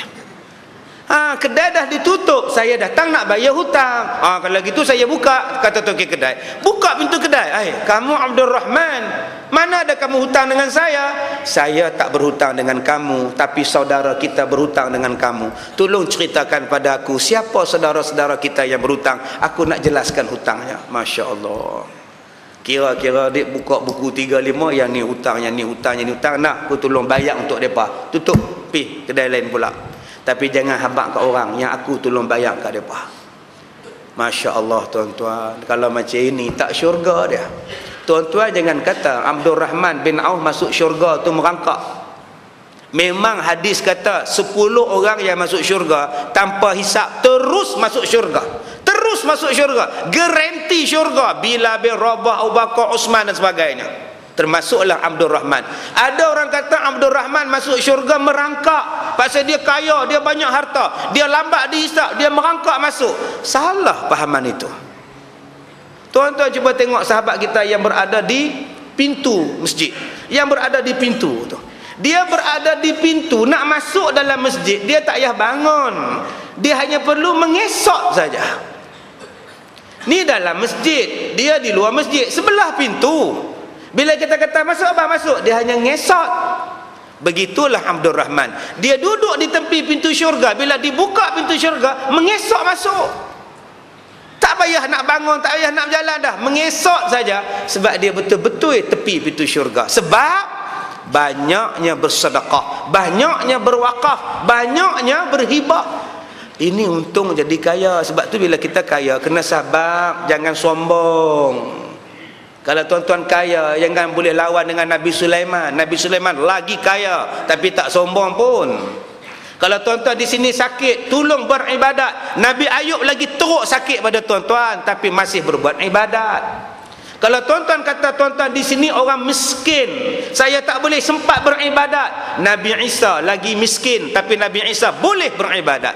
Kalau tuan-tuan kata tuan-tuan ni orang politik, orang sibuk sangat, siang malam pagi petang tak ada masa untuk ibadat. Nabi Muhammad lagi sibuk pada tuan-tuan tapi Nabi Muhammad masih sempat beribadat, malah beribadat sampai bengkak kakinya walaupun Rasulullah sangat sibuk. Jadi di mana alasan tuan-tuan? Sekarang tolong habaq mai kat saya. Tuan-tuan ni duduk pada siapa? Tuan-tuan ni sekarang duduk di kedudukan mana? Saya sibuk, saya Ustaz faham lah, saya ahli politik Ustaz, sana kena pergi, sana tak tahu nak habaq Ustaz, ayah anak lagi, isteri lagi, kereta rumah lagi. Nabi Muhammad lagi sibuk dengan kamu. Nabi Muhammad sangat sibuk dengan jin Nabi berdakwah. Nabi panglima perang, Nabi ahli perniagaan, Nabi kena jaga negeri, Nabi kena jaga anak-anak, Nabi kena jaga keluarga, Nabi kena jaga negara. Nabi duk dapat wahyu daripada Allah. Sekali dapat wahyu kadang-kadang Nabi pingsan, sekali dapat turun ayat Quran kadang-kadang Nabi berpeluh dada Nabi, berpeluh Nabi. Tapi Nabi masih lagi sempat beribadat. Kita tang mana? Kita jadi ahli politik, kita kata kita sibuk. Kita naik kereta, Nabi naik unta. Minuman kita dalam kereta, aircon lagi, Nabi naik apa? Aircon. Sibuk. Kita bila pergi mesyuarat, duduk di hotel, Nabi duduk buah pokok, pasang kemah. Punya dahsyatnya. Kita ada rehat, sambil rehat duduk atas katil. Tilam Nabi lagu mana? Jangan duduk kata kita ni teruk dah, tak teruk ah. Nabi ni tuan-tuan lagi teruk. Bila Nabi tidur, berbekas-bekas pelepah tamar. Pelepah tamar duduk di belakang Nabi ni, melekat pada badan Nabi. Kita malam saat lagi tidur lena, tilam empuk. Itu kita nak kata perjuangan kita teruk. Silap banyak lah tuan-tuan, silap banyak. Sebab itu 4 benda ini, kesabaran ini Imam Ghazali sebut. Siapa yang boleh sabar dengan 4 ini, insya-Allah innallaha ma'as sabirin. Allah bersama dengan orang-orang yang sabar macam ini. Yang terakhir tuan-tuan, 2 benda. Ketakutan hanya pada 2 benda. Sebab sekarang ni banyak takut. Sekarang ni orang takut pada hantu. Takut pada hantu. Ustaz pun takut hantu. Loh, lemah, leceh ustaz takut hantu. Oh, takut Ustaz, dia main bulu Ustaz. Lah, tu nama dia tu awang bulu. Apa yang takut tuan-tuan? Kita kena takut dengan 2 benda. Tuan-tuan tak perlu takut dengan hantu. Oh, ustaz cakap besar ustaz. Saya tak cakap besar. Saya tak cakap besar. Saya cuma kata takut apa dengan hantu? Dia boleh buat apa? Saya mengajak ni tuan-tuan, start saya mengajak tahun 1991. Mula-mula saya ceramah tahun 91. Saya ni tua dah tuan-tuan, tua dalam ceramah, tua dalam kereta. Kereta, saya duduk tidur dalam kereta lebih lama tidur dalam rumah. Saya duduk dengan driver saya tu lebih lama sampai duduk pada keluarga saya lagi. Apa benda yang saya tak jumpa? Saya ceramah jauh na felda lautan. Duduk lalu dekat jabatan sungai, tengok satu perempuan pakai baju putih, rambut panjang, duduk betul-betul atas jabatan hak tinggi tebing dia. Duduk di tebing, relax je. Pukul 2 pagi. Saya kata kat driver saya, teruskan pemanduan. Anda mampu mengubahnya. Jangan takut. Tak payah takut. Biasalah. Dia pun mencari ketenangan. Dia pun runsin perangai suami dia gamak. Dia suka isap darah gamaknya. Dia duduk menung. Jangan takut. Apa nak takut? Ada yang ikut kita. Bila kita bawa, kita lintas dia, kita jalan terus dia, dia ikut sebelah kita. Kita tengok, relax lah. Ya, hak driver kita lagi laju, benda tu pun lagi laju. Tak payah takut. Sampai bila dia nak ikut? Sampai bila dia nak ikut? Kita relax, kita tengok. Tak payah takut, tuan-tuan. Sebab ada orang kata, betul ke ustaz? Ada ustaz dalam masjid saya cakap, kalau tuan-tuan nak jumpa, rezeki lah. Apa yang tuan-tuan takut? Saya ceramah di Pulau Pinang. Ada ipar saya daripada Pendang mengambil saya. Saya bawa kereta seorang. Saya kata, apa mai tolong ambil Zat? Aku tak larat nak bawa kereta. Ada apa mai 2 bawa kereta? Ada ipar saya bawa kereta saya tidur di sebelah. Kereta hak dia bawa ni kawan dia bawa. Daripada Pulau Pinang sampai Bukit Raya, dia tengok ada orang duduk di belakang. Sampai di Bukit Raya, driver tadi pun tanya, "Hei Mat, siapa dia duduk belakang ni?" "Mana ada, kami berdua." "Hei, daripada Pulau Pinang tu sampai rumah aku tengok 3 orang, apa 3? Siapa lagi 3?" "Mana ada, kami berdua lah." "Siapa dia ustaz?" "Tak tahu." Dia pun rasa nak naik kereta. Dia pun rasa nak naik kereta juga. Apa tuan-tuan takut?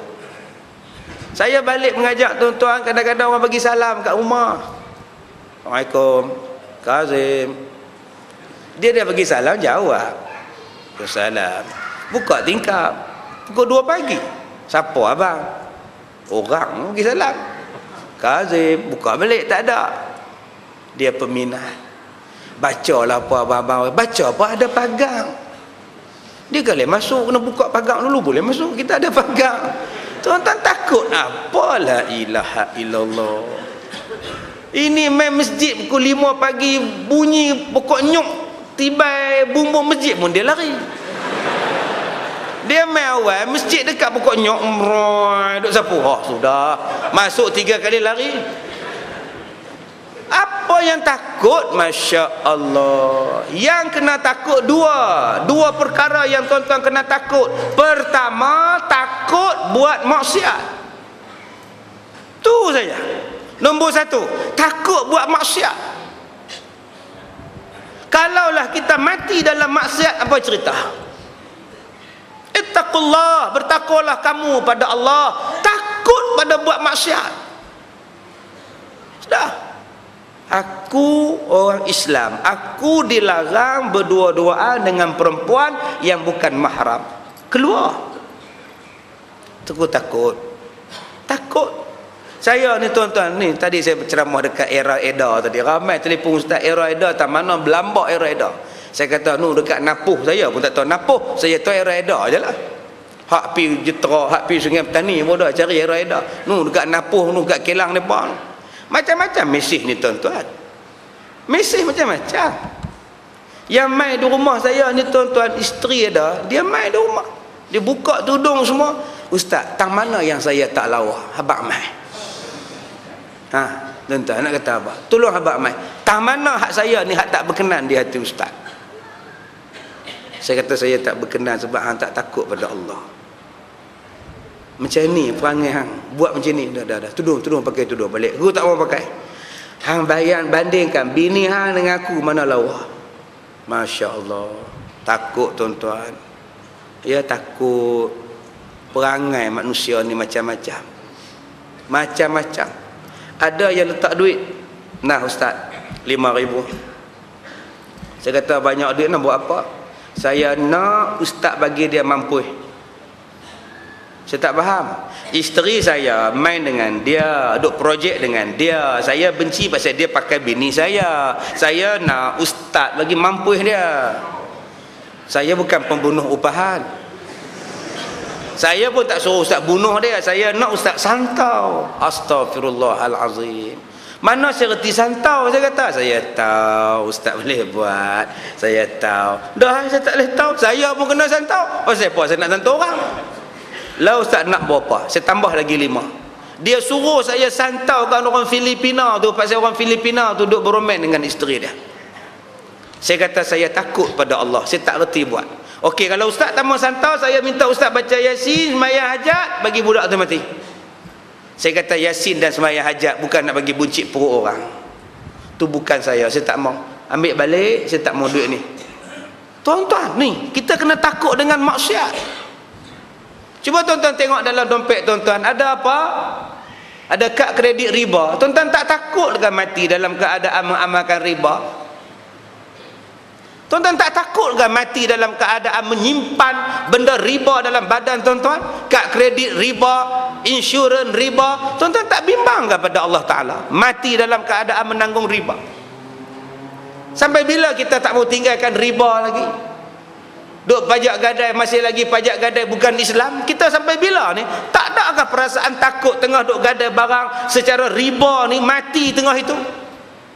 Subhanallah. Yang ni yang kita kena ada perasaan ittaqullah, perasaan takut. Kita nak mengharapkan pada syurga. Dia ada 2 perkataan, satu namanya arju, satu lagi namanya amal. Dalam kehidupan kita ni ada 2 benda, satu namanya arju. Arju ni mengharap pada Allah. Satu lagi dipanggil amal. Amal maknanya cita-cita. Tulul amal, panjang angan-angan, panjang cita-cita. Arju ni apa? Arju ni ialah satu perasaan untuk mengharapkan masuk syurga. Satu perasaan supaya senang dalam kubur, Allah tak seksa. Perasaan yang kita nak supaya kita ni masuk syurga, nama dia arju. Macam mana nak jadi arju? Mesti buat amalan, baru boleh arju. Kalau tuan-tuan nak masuk syurga tanpa amalan, masuk syurga dengan maksiat, itu namanya amal. Semayang tidak, buat maksiat aja. Buat maksiat aja, semayang tidak, Islam pun tidak. Tiba-tiba pergi menyanyi, ku nantimu di pintu syurga makasih. Itu nama dia amal. Itu amal. Arju ni mesti ada ibadat, semayang, buat ibadat, taat, takut pada Allah, barulah datang pengharapan. Ya Allah, masukkanlah aku dalam syurga ya Allah. Yang banyak sekarang ini ialah amal, bukan amal. Amal, angan-angan. Kalau masuk syurga seronok no.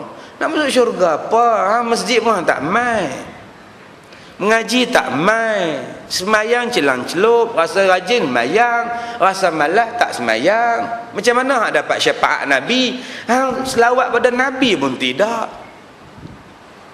Tadi saya pergi dekat supermarket tadi, duduk cari ni, nama apa tu, pasang di telinga handphone. Saya tak boleh pakai lama-lama, sikit kepala kena pakai hak cocok buah ni. Pergi cari kat kedai, tengok popok tu duduk menyanyi. Oh, hebat. Duk menyanyi pertandingan pak tu, idol apa dalam supermarket. Saya duk beli benda tu, duk cocok nak pakai ni, nak pakai di telinga ni. Oh, ada juri pula. Saya suka dengan persembahan awak. Macam asli, betul, bagus. Oh, ada juri proporsional tuan-tuan. Hebat gila. Oh, hebat. Oh, menyanyi lagu apa nama tadi ke? Lagu Wing ke apa ke? Sejanting. Oh, hebat. Cubalah tuan-tuan buat semayang. Cuti sekolah ni bulan 3 ni saya akan buat macam tu. Seorang-seorang masuk kem cuti sekolah saya, kita buat imam muda dan bilal muda. Seorang-seorang kena test semayang, daripada angkat takbir sampai salam. Lepas tu kita komen, angkat takbir kamu tu tak betul tadi tu. Kita nak buat macam itu. Barulah budak-budak straight angkat takbir, ketiak dibuka, tapak tangan macam itu. Jangan buka kenggang, rangkang macam ni. Jangan rapat sangat macam ni. Macam itu je. Telinga macam ni, ibu jari kena cupin telinga. Tak payah suka. Allahu akbar.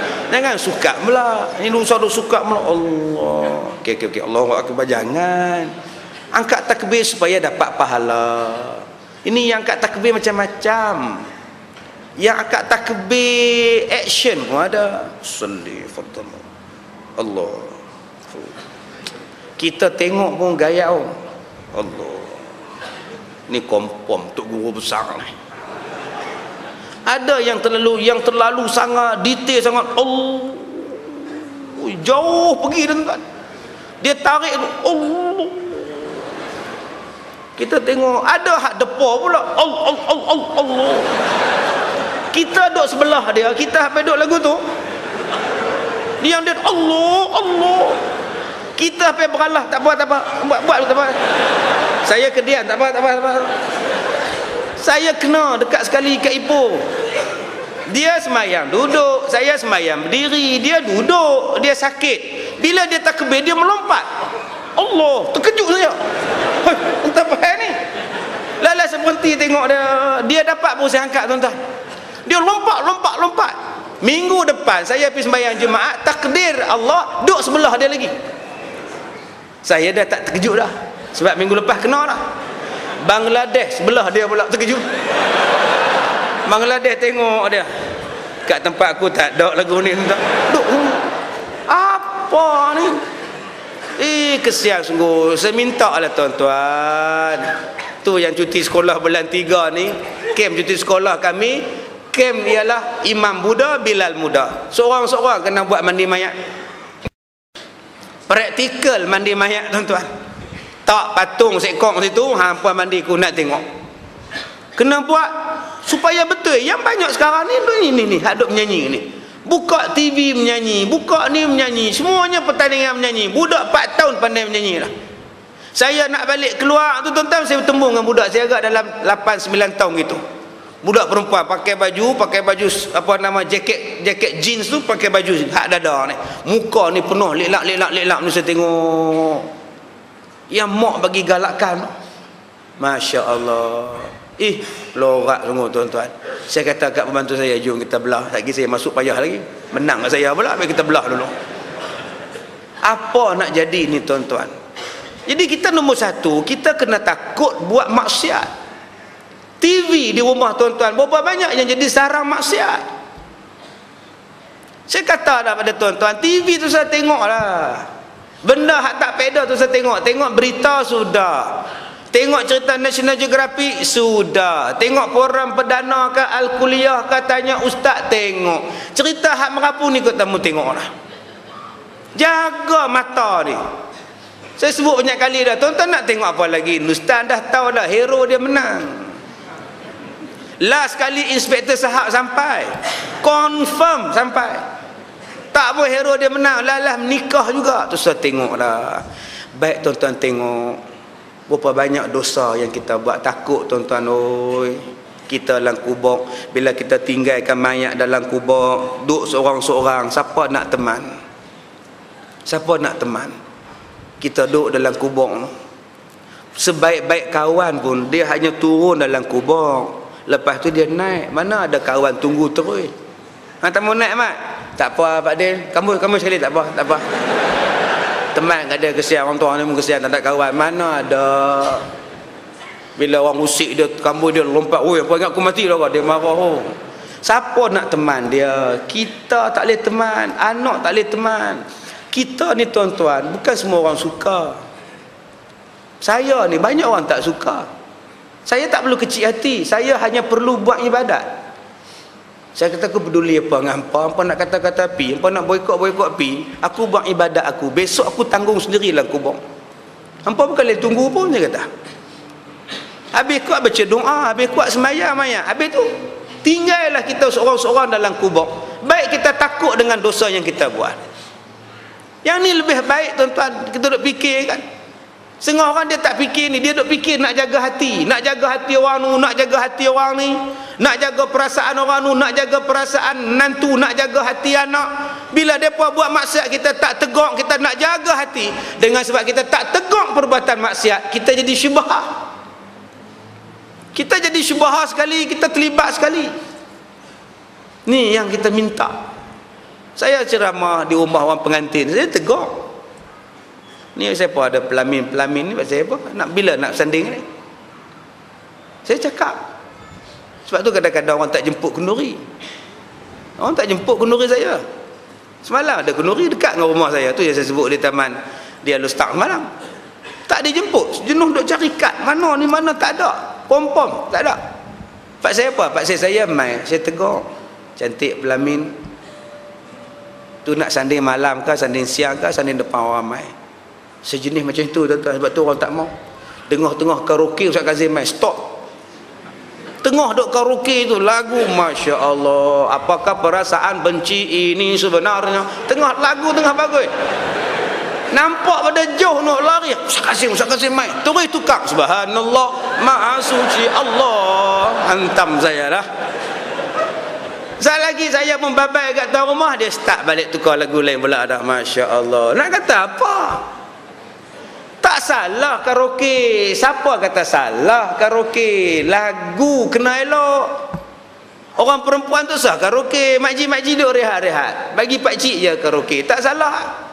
Bagi adik-adik laki-laki ni karaoke. Selamat pengantin baru. Tak salah. Renjis-renjis dipilis, ditepungilah tawar. Hai beras kunyit ditabur, disiram si air mawar. Tak salah. Silalah Pak Long nyanyi. Tak haram suara laki-laki, bukannya haram. Lagu dia baik. Selamat pengantin baru.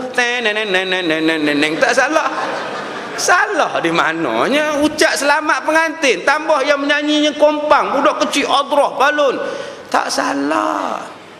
Yang salahnya jika perempuan ada sekali hak besar, hak cukup umur. Kalau perempuan tu tadi ke pasti, tak salah. Dia pun menyanyi lagu, tak salah. Silakan nak bagi seronok. Tapi jaga lagu-lagu jangan ada unsur haram. Kalau akak-akak nak karaoke juga, minat karaoke, buat karaoke di rumah. Duk dengan suami karaoke. Berbahagialah dua-dua orang. Duk dalam bilik tidur. Jumpa apa nak lagu apa? 50-an, 60-an, 70-an, 80-an, 20-an, 2000-an. Mintanya mana? Kita ni orang lama abang, orang lama lah. Duk depan dua-dua orang. Tuan-tuan ambil bekas telur tu, tuan-tuan gantung kat dinding tu. Baru dia tak dengar suara. Tu gunanya bekas telur. Tuan-tuan pergi kedai runcit minta bekas telur tebal tu. Duk gantung hak bubuh telur lah, bekas telur kertas tu. Tuan-tuan tempel kat dinding, buh gam. Dia memang tak bunyi tuan-tuan, dia kedap udara. Tuan-tuan menyanyi dengan isteri. Okey, lagu ni boleh apa? Okey, boleh. Menyanyi tak salah. Islam tak kata haram pun menyanyi ni. Suami mula dulu. Aduhai adinda, dengarlah madah kekanda, tercurahlah cinta, ahai nyawa padamu juga. Seronoklah isteri. Seronok. Saat lagi isteri sambung. Aduhai kekanda, junjungan kasihku puja, hidup bersumpah setia, ahai nyawa kekal bahagia. Ya Allah tuan-tuan. Kan bagus lagu dia. Pilih lagu hak baik-baik. Jangan lagu rock bubur. Tak tidur kita. Ini lagu rock. Ya tuan-tuan. Isteri ni terketak-ketak ni apa ni, buat hai orang tua ni pula. Jadi apa yang kita nak buat, tolong fikirkan dosa atau pahala. Inilah orang yang bagus. Takut terlibat dengan dosa. Sebelum turun daripada tangga, perhatikan kasut mana nak sarung. Jangan main bedai je. Buat balik kasut orang, dosa. Ni yang orang yang baiknya takut buat dosa. Ni tuan-tuan duk ramai-ramai ni, hati kena jaga, mulut kena jaga, telinga kena jaga, jangan buat dosa. Mulut kena jaga, duk diam-diam tu umpat orang. Kita sekarang ni budaya umpat tu lepas sangat. Hari ni kita sambut maulud, Nabi mana ada, Nabi mana ada ngumpat. Kalau betul kita ikut Nabi, tu ngumpat. Pi kenuri tu umpat. Ni pi kenuri tuan-tuan duk tengok pengantin. Turun pengantin, gemuk. kembung pipi ni. Gemuk. Ni jenuh bagi makan gemuk. Laki ku. Dosa. Berapa banyak yang tak sayang mulut. Insurans dia besar gamak dia. Tengok pengantin gelap. Bini putih, laki gelap. Cantik cicak. Astaghfirullahalazim. Ini orang yang tak kena ni tuan-tuan. Diam.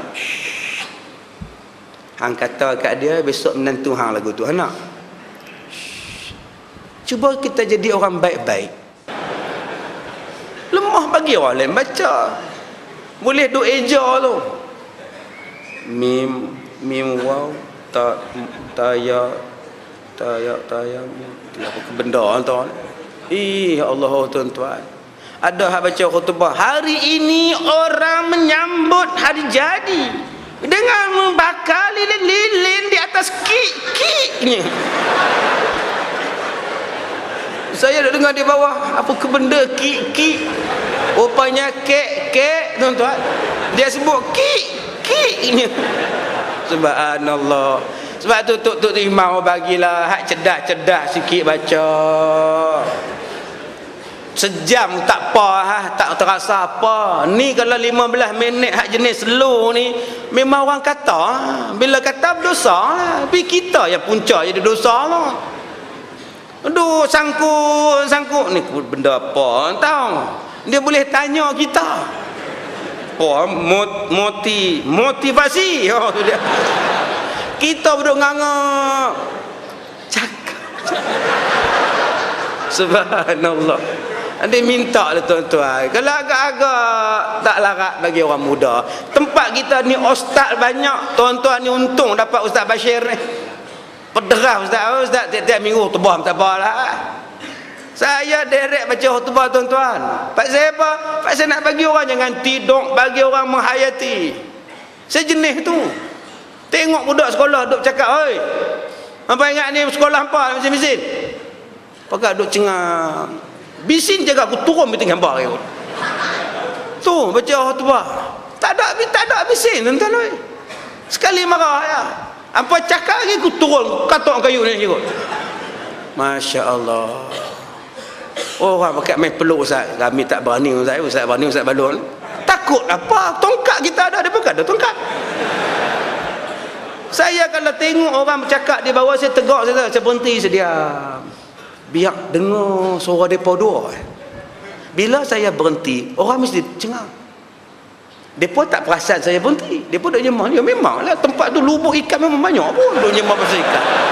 Lah dia baru depa perasan. Depa duk tengok orang duk tengok depa ya. Nampak? Tak payah tegak tuan-tuan. Depa ingat. Lepas tu depa cuek. Kena cakap lagi pedam kurang. Kadang-kadang saya tegak. Saya kata, "Pak Mat, tidur pasal apa? Kita baca khutbah Pak Mat." Bangun Pak Mat. Insya-Allah dia bangun. Minggu depan sama ada dia tak main terus atau dia tak tidur tu aja. Jadi kita apa yang kita nak buat? Tuan-tuan kena fikir dulu. Jangan bagi dosa, takut dosa. Sebelum tuan-tuan tampar isteri tuan-tuan, tuan-tuan tanya dulu, apa faedah aku tampar isteri aku? Apa faedah aku ceraikan dia? Pasal apa aku nak tampak dia? Banyak orang tampak dulu baru tanya, "Abang minta maaf." Abang minta maaf Pak, abang tanpa apa. Tuan-tuan, bergegar otak dia tuan-tuan. Cuba sebelum ni, aku tampak ni dia faedah. Ada faedah tak? Tak ada. Simpan balik tangan dalam poket. Kalau tuan-tuan nak marah, start kereta, pergi makan. Gulai kawah ada. Cakotiau ada. Pergi makan, duduk dia. Pergi tengok padi tu. Mereka duduk main layang-layang, pergi tengok. Petang balik. InsyaAllah tak marah dah. Tapi kadang-kadang isteri bila suami keluar, dia marah suami. Dia nak keluar pula merajuk tu. Menakut bagi dia kesiliang. Masuk hospital terus. Dah suami keluar tu diam. Kadang-kadang suami dia tak tampak sangat. Dia jentik telinga je. Abang lekali abang kata jangan melawan. Pak jentik telinga. Tak sakit. Tak sakit main kebalu macam ni pula. usah melawan, duk diam-diam. Kalau suami beleteh, isteri pergi ke dapur, potong bawang, masak, pegang pisau besar sikit. Suami nak beleteh, dia ngunduh balik. InsyaAllah senang. Kalau isteri beleteh, suami keluar daripada rumah, tak jadi gaduh tuan-tuan, tak jatuh talak. Sekarang ni yang jatuh talak pasal apa? Pasal tak fikir dulu, nak lepas dulu, nak marah dulu. Bila dah jatuh talak, tu yang jadi orang Kedah telefon saya. Dia kata, Ustaz, saya nak tanya sikit hukum. Macam saya sebut pada isteri saya kata aku cerai hang talak 3. Jadi jatuh berapa Ustaz? Saya kata jatuh 3 lah, dah abang sebut 3. Bukan jatuh 1 Ustaz. Dah abang sebut 3 ke 1? Saya sebut 3 tapi niat 1. Kalau itu 3 lah. Dia kira hak di mulut, hak dalam hati tak dikira. Tuan-tuan bergaduh dengan isteri tuan-tuan, duduk dalam kereta tu bergaduh. Tuan-tuan ustaz kata api, duduk dalam kereta tu, tak ada siapa pun, duduk dalam kereta. Aku cerai hang talak 3. Tak ada siapa dengar, saksi tak ada, duduk dalam kereta je. Tak apa, radio je duduk dengar. Kata apa tu? Radio je duduk dengar. Tak jatuh talak, pasal tak ada orang dengar. Begitu juga dalam hati. Aku cerai perempuan ni, talak 3 aku bagi. Dalam hati bercakap, tak dikira. Tapi bila tuan-tuan sebut aku talak hang 3. Saya kata 3. Tapi Ustaz, sebenarnya Ustaz, masa saya jatuh talak 3 tu, saya lambat tau. Saya kata lambat macam mana? Aku ceraikan hang talak 3. Jadi nak 3 tu lambat Ustaz. Jatuh. Ni bukan akad nikah abang weh, saya kata. Akad nikah kalau lambat sungguh saksi geleng kepala kena ulang balik.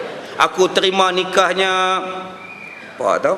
Latifah binti Umar. Yang tu betul lambat, kena ulang balik. Tapi talak, aku cerai hang talak 3. Macam tu 3. Kalau akad nikah tak boleh. Saksi suruh ulang balik. Aku terima nikahnya dengan Rafi'ah binti Buang, mas kahwinnya RM8, RM3. Buta. Kompom kena buat lain tuan-tuan. Subhanallah. Sebab tu minta tuan-tuan tolong fikir dulu. Takut nombor 1, takut tercebur dalam dosa. Kita selalu nampak salah orang, nampak salah dia, nampak salah sini, nampak salah sini. Salah kita. Cuba tuan-tuan tengok baju yang tuan-tuan pakai ni. Ni baju ni, ada tak terlibat dengan dosa? Cuba tengok gelang yang tuan-tuan pakai ni, ada tak terlibat dengan dosa?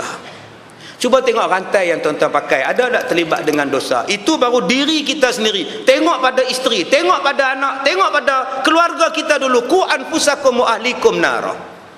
Sebab tu berterima kasihlah pada orang yang tegur tuan-tuan. Saya ceramah di Kuala Lumpur. Saya lupa taman apa. Saya baca khutbah Jumaat di Kuala Lumpur. Saya tengok 2 orang pakai tocang waktu khutbah Jumaat. Dia pakai tocang, rambut dia panjang, dia ikat tocang. Saya kata, abang berdua, sebenarnya orang laki-laki ketika solat tidak boleh bertocang. Kerana bertocang di dalam solat, hukumnya setan bertenggek di kepala. Saya rendah diri, rendah hati, minta pada abang, tolonglah buka getah rambut abang. Dosa. Dia main buka tuan-tuan. Dia buka pelan-pelan. Macam aduka tuan-tuan. Elok. Habis semayang, dia main jumpa saya. Dia kata, Ustaz, terima kasih tolong tegur. Selama ni tak ada ustaz tegur saya. Terima kasih Ustaz. Saya tak marah, saya tak malu, saya ucap terima kasih. Ni dia fikir benda tu dosa ke tak dosa ke? Inilah sifat orang beriman, sifat orang yang baik. Dia menerima teguran. Ada pula orang komplain, ustaz pun tegur depan orang ramai apa ni, jatuh ayat muka dia. Saya tak niat nak jatuh ayat muka dia, saya nak jaga pada orang lain. Lain kali jangan buat. Ini bukan jahat, ini bukan teguran yang meruntuhkan air muka. Ini teguran supaya jangan buat jahat. Salah ke teguran saya?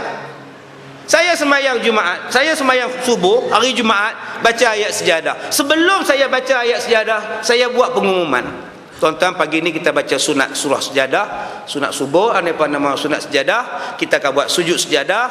Saya nak bagi tahu, bila kita turun wahum la yastakbirun, turun sujud sejadah. Bila bangun Daripada sujud, jangan duduk, mesti terus bangun.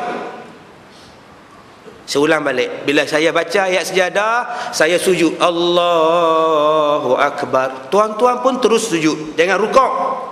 Bila dah saya sujud, tuan-tuan terus bangun. Jangan duduk rehat kemudian bangun sekejap. Boleh merosakkan semayang kerana menambahkan rukun semayang. Saya sebut, saya pun baca ayat sejadah, saya pun bangun. Habis saya salam, saya tanya, ada di kalangan tuan-tuan yang duduk dulu sebelum bangun? Satu Pak Ji kata, dia Ustaz, dia. Orang sebelah dia pun, dia Ustaz, dia, kata dia.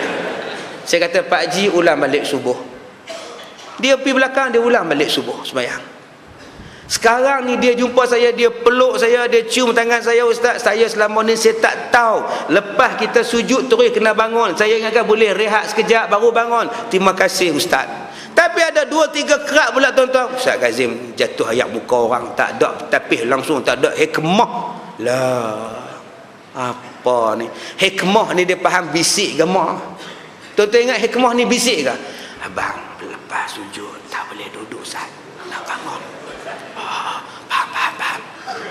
Hei, hikmah ni bijaksana. Ada masa kena cakap direct, ada masa kena cakap pelan-pelan, ada masa kena bisik-bisik. Tu nama dia hikmah. Ud'u ila sabili rabbika bil hikmah. Dengan hikmah. Sopa tepi jalan. Tepi jalan ada masanya kena cakap kuat, ada masa kena cakap deras. Makcik tu nak lintas jalan, tak tengok kiri kanan, kereta banyak. Kalau hikmah tu pelan-pelan, makcik kereta dia main konol terus lintas, rasa tangkre mati dah. Tak ada sebut tak pun, makcik kereta mati. Tapi bila dia nak lintas tak tengok kiri kanan, tuan-tuan kena menjerit, makcik kereta. Baru dia terkejut. Barulah kereta tak langgar. Duk pegang jantung pula dah, kena jantung laku nampak. Itu nama dia hikmah. Yang kedua, takut yang kedua ialah takut amalan tak diterima. Ini saja 2 ketakutan yang kita kena ada. Satu, takut buat maksiat. Yang kedua, takut amalan tak diterima. Saya buat contoh macam mana amalan tak diterima dalam bab sembahyang dah. Bismillahirrahmanirrahim. Alhamdulillahi rabbil alamin. Ar-Rahmanir-Rahim. Hoi, udah macam Said Ghamidi lah. Makji-makji yang di belakang ni, ya Allah, khusyuk benar rasanya. Tu imam baca sedap. Alhamdulillahi rabbil alamin. Ar-Rahmanir-Rahim. Maliki yaumiddin. Iyyaka na'budu wa iyyaka nasta'in. Sedap, tapi salah. Salah Ustaz, ya. Di mana salahnya? Takrir. Bismillahirrahmanirrahim. Yang jadi mishinggan tu pasal apa? Dia sabdu mana ada takrir. Bismillahirrahmanirrahim. Dia tak boleh lebih pada 2. Bismillahirrahmanirrahim. Habis. Kamu dah menambahkan ra tu jadi 3 kali. Salah. Mana boleh biasa ripah aini je yang banyak. Kita mana ada sabdu Bismillahirrahmanirrahim. Banyak kali itu ayam nak dia bagi makan. Jangan dibawa dalam Fatihah, rosak semayang. Tak takut kan rosak? Semayang ditolak, habis ibadat ditolak. Yang banyak tadi ni saya kata seripah ini je. Dengarlah oh sayang, laguku untukmu, lagu penuh arti. Dia yang banyak itu dia. Tuan tak kena jaga. Adik kita ni sungguh-sungguh, dia lupa besok nak sekolah. kita kena takut ibadat kita ditolak. Pasal apa ibadat ditolak? Isteri lawan suami, isteri nusyus pada suami, semayang ditolak. Semayang ditolak. Abang, saya nak qiyamul lail kat masjid, saya nak i'tiqah bulan Ramadan ni 10 malam taai, saya nak i'tiqah di masjid. Abang tak benak hampi. Abang, saya nak pahala abang oi. Saya pi juga. Tuan-tuan pi. Isteri pun pi i'tiqah, duduk dengan mak long ji'ah, mak ngapi'ah. No mak lang nak, mak long ngah pi buatlah. Laki hang tak mai tu, duk kira orang tua tidur bulan-bulan puasa ni. Kita nak cari pahala. Allah khusyuk je i'tiqah malam-malam 10 malam terakhir. Suami duduk di rumah tu, apalah aku dah kata jangan pi. Semayang isteri di masjid tadi dibatal, tak diterima, ditolak. Berapa banyak isteri perasan dia ni baik tapi dia lawan suami dia, amalan ditolak, dia rasa dia baik. Dia duk jerkah suami dia. Lekahlah. Lu marah lelaki, hege sabar apa oi, abang Parkinson dik jalan. Pasal apa macam itu tuan-tuan? Amalan ditolak ke akak oi. Tapi masalah dia ustaz, suami saya akak bukan saja cakap kuat ustaz, dia pekak ustaz oi. Tu kadang-kadang pasal menjerit, oi abang oi makan. Dia pekak, bukan saya hang macam tu tak apa. Tapi kadang-kadang lagi kita menjerit, lagi dia tak dengar. Abang makan. Makan. Pi bisik ke dia? Makan. Dia pelok. Orang pekak ni kadang-kadang tak lejek kuat-kuat, dia kena cakap pelan-pelan. Saya jumpa satu orang pekak. Sihat Pakcik? Sihat ke? Apa dia? Tak tahu. Dia tak dengar. Sihat ke? Oh sihat, alhamdulillah saya sihat. Telinga macam mana? Sekarang telinga macam mana? Alhamdulillah ustaz, rasa aman, sunyi ustaz. Tuan-tuan kalau nak rasa sunyi, minta jadi pekak tuan-tuan. Memang sunyi. Kita kena tengok tuan-tuan suami, kena takut ibadat tuan-tuan Allah tolak. Sebab tuan-tuan tak bagi nafkah pada isteri. Tuan-tuan main masjid rajin, main semayang rajin, buat ibadat rajin, tapi tuan-tuan malas kerja, tuan-tuan suruh isteri tuan-tuan kerja, nafkah tak bagi, makan minum tak ada tuan-tuan tanggung, semayang ditolak. Walaupun tuan-tuan kerja tok imam masjid, walaupun tuan-tuan ustaz sekalipun, semayang ditolak. Jaga-jaga. Banyak tuan-tuan suami-suami yang tak bagi nafkah. Saya nak bagi nafkah apa ustaz? Dia kerja. Yalah dia kerja tu gaji dia. Gaji dia pun saya izin dia kerja. Hang izin dia kerja satu bab, tapi masalah duit dia bukan duit abang. Abang kena tanggung dia. Melainkan kalau dia halaikan, "Pa, ni nafkah abang 300 bulan ni. Untuk hang belanja abang hang 300." Isteri kata, "Abang, Pah pun ada gaji. Abang izinkan Pah kerja pun. Pah syukur dah abang 300 ni abang cek halal kat abang balik, Pah bagi kat abang." Baru lepas tanggungjawab nafkah peribadi dia. Nafkah hak lain tanggungjawab juga. Jadi tuan-tuan ambil, tuan-tuan simpan. Cukup setahun nikah lain. Sebab tu akak-akak kalau takut suami nikah lain, ambil duit tu. Setengah akak ni baik, tak apalah abang.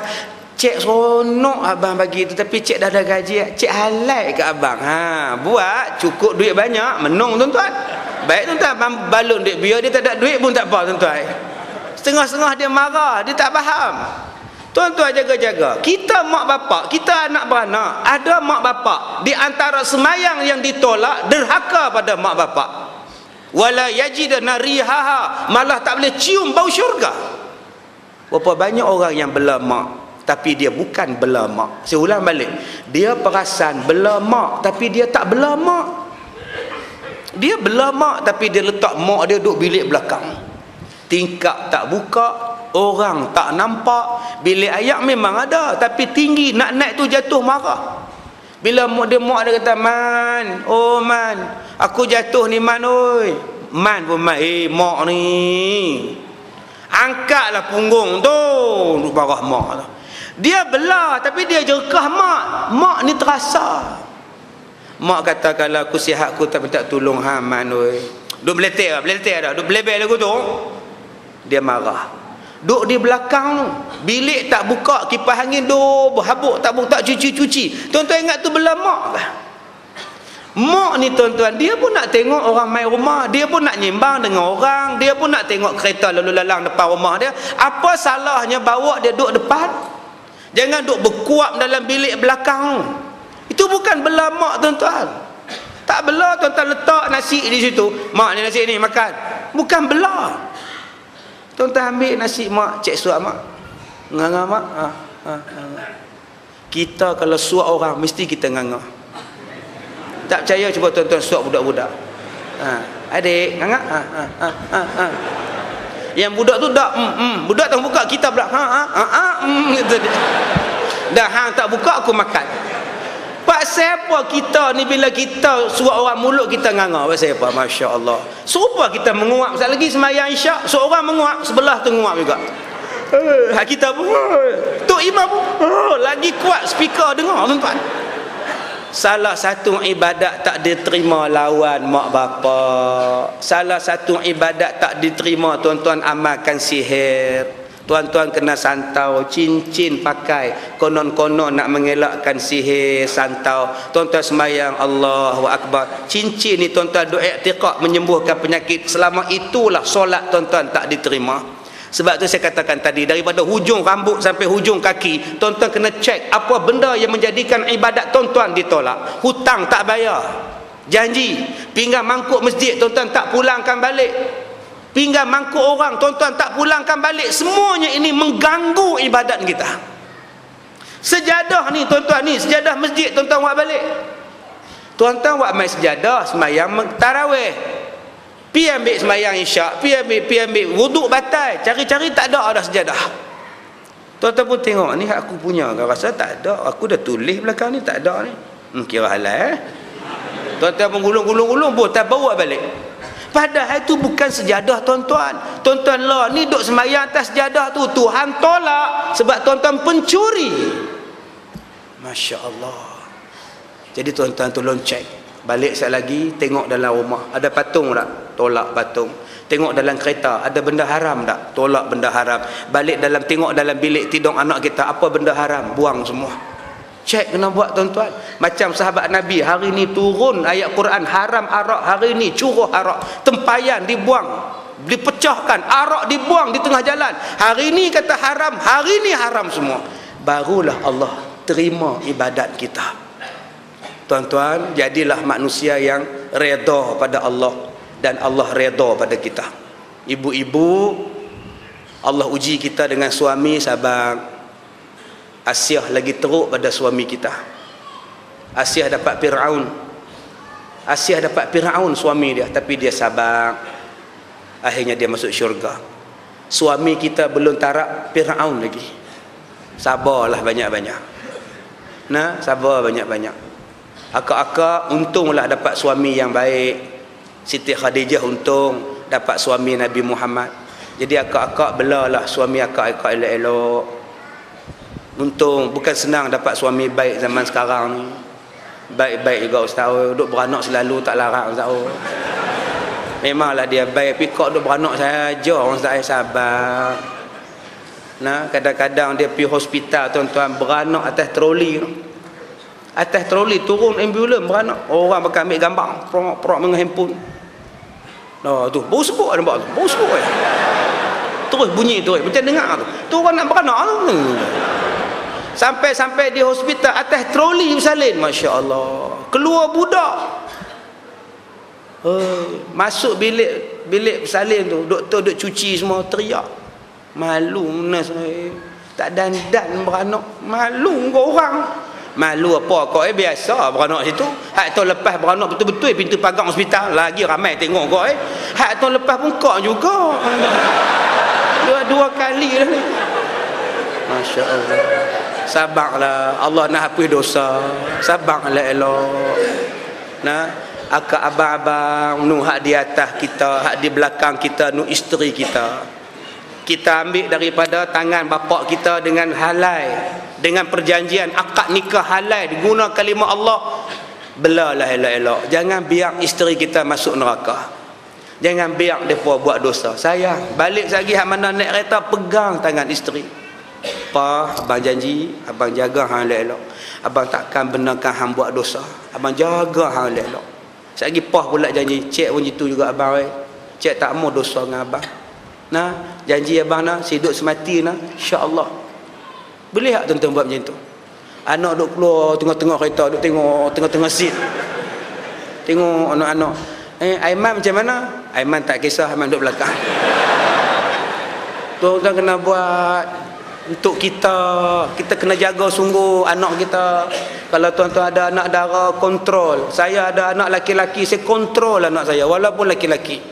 Dia nak jumpa kawan dia pun saya kontrol. Dia nak main hoki pun saya pergi hantar. Sekali lagi saya pergi ambil balik. Dia nak main bola tu, dia naik basikal, saya pergi dulu. Sekali lagi dia pergi dulu naik basikal. Sekali lagi saya ikut dia belakang. Walaupun dia anak jantan.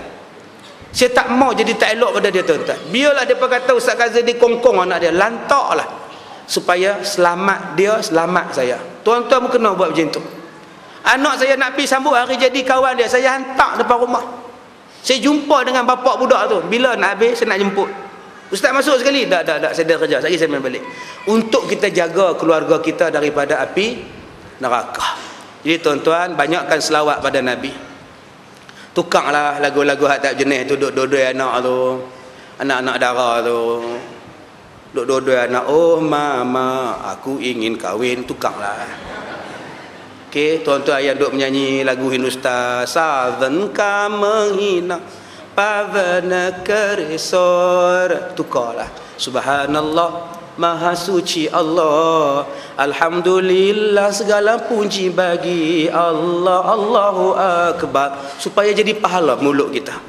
Tukarlah. Ya Rasulullah, salamun alaik, ya Habiballah, salamun alaik. Uji selawat. Salatullah salamullah ala Taha Rasulillah. Salatullah salamullah ala Yasin Habibillah. Salatullah salamullah ala Yasin Habibillah.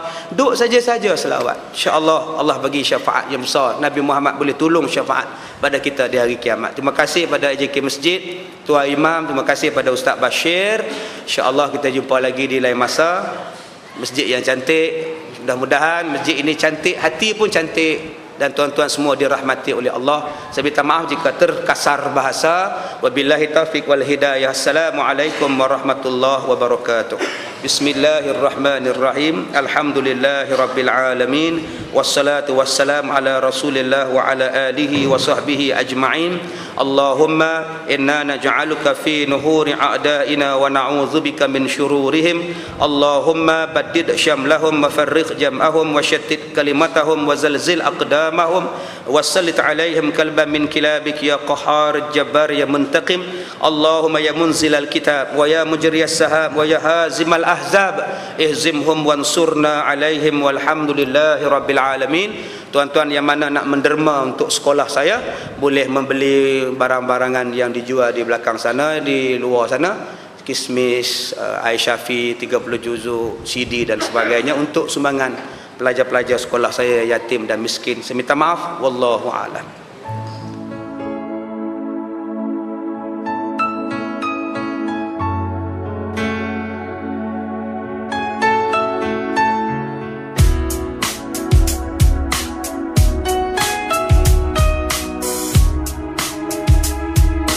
Softly you called to me across the space.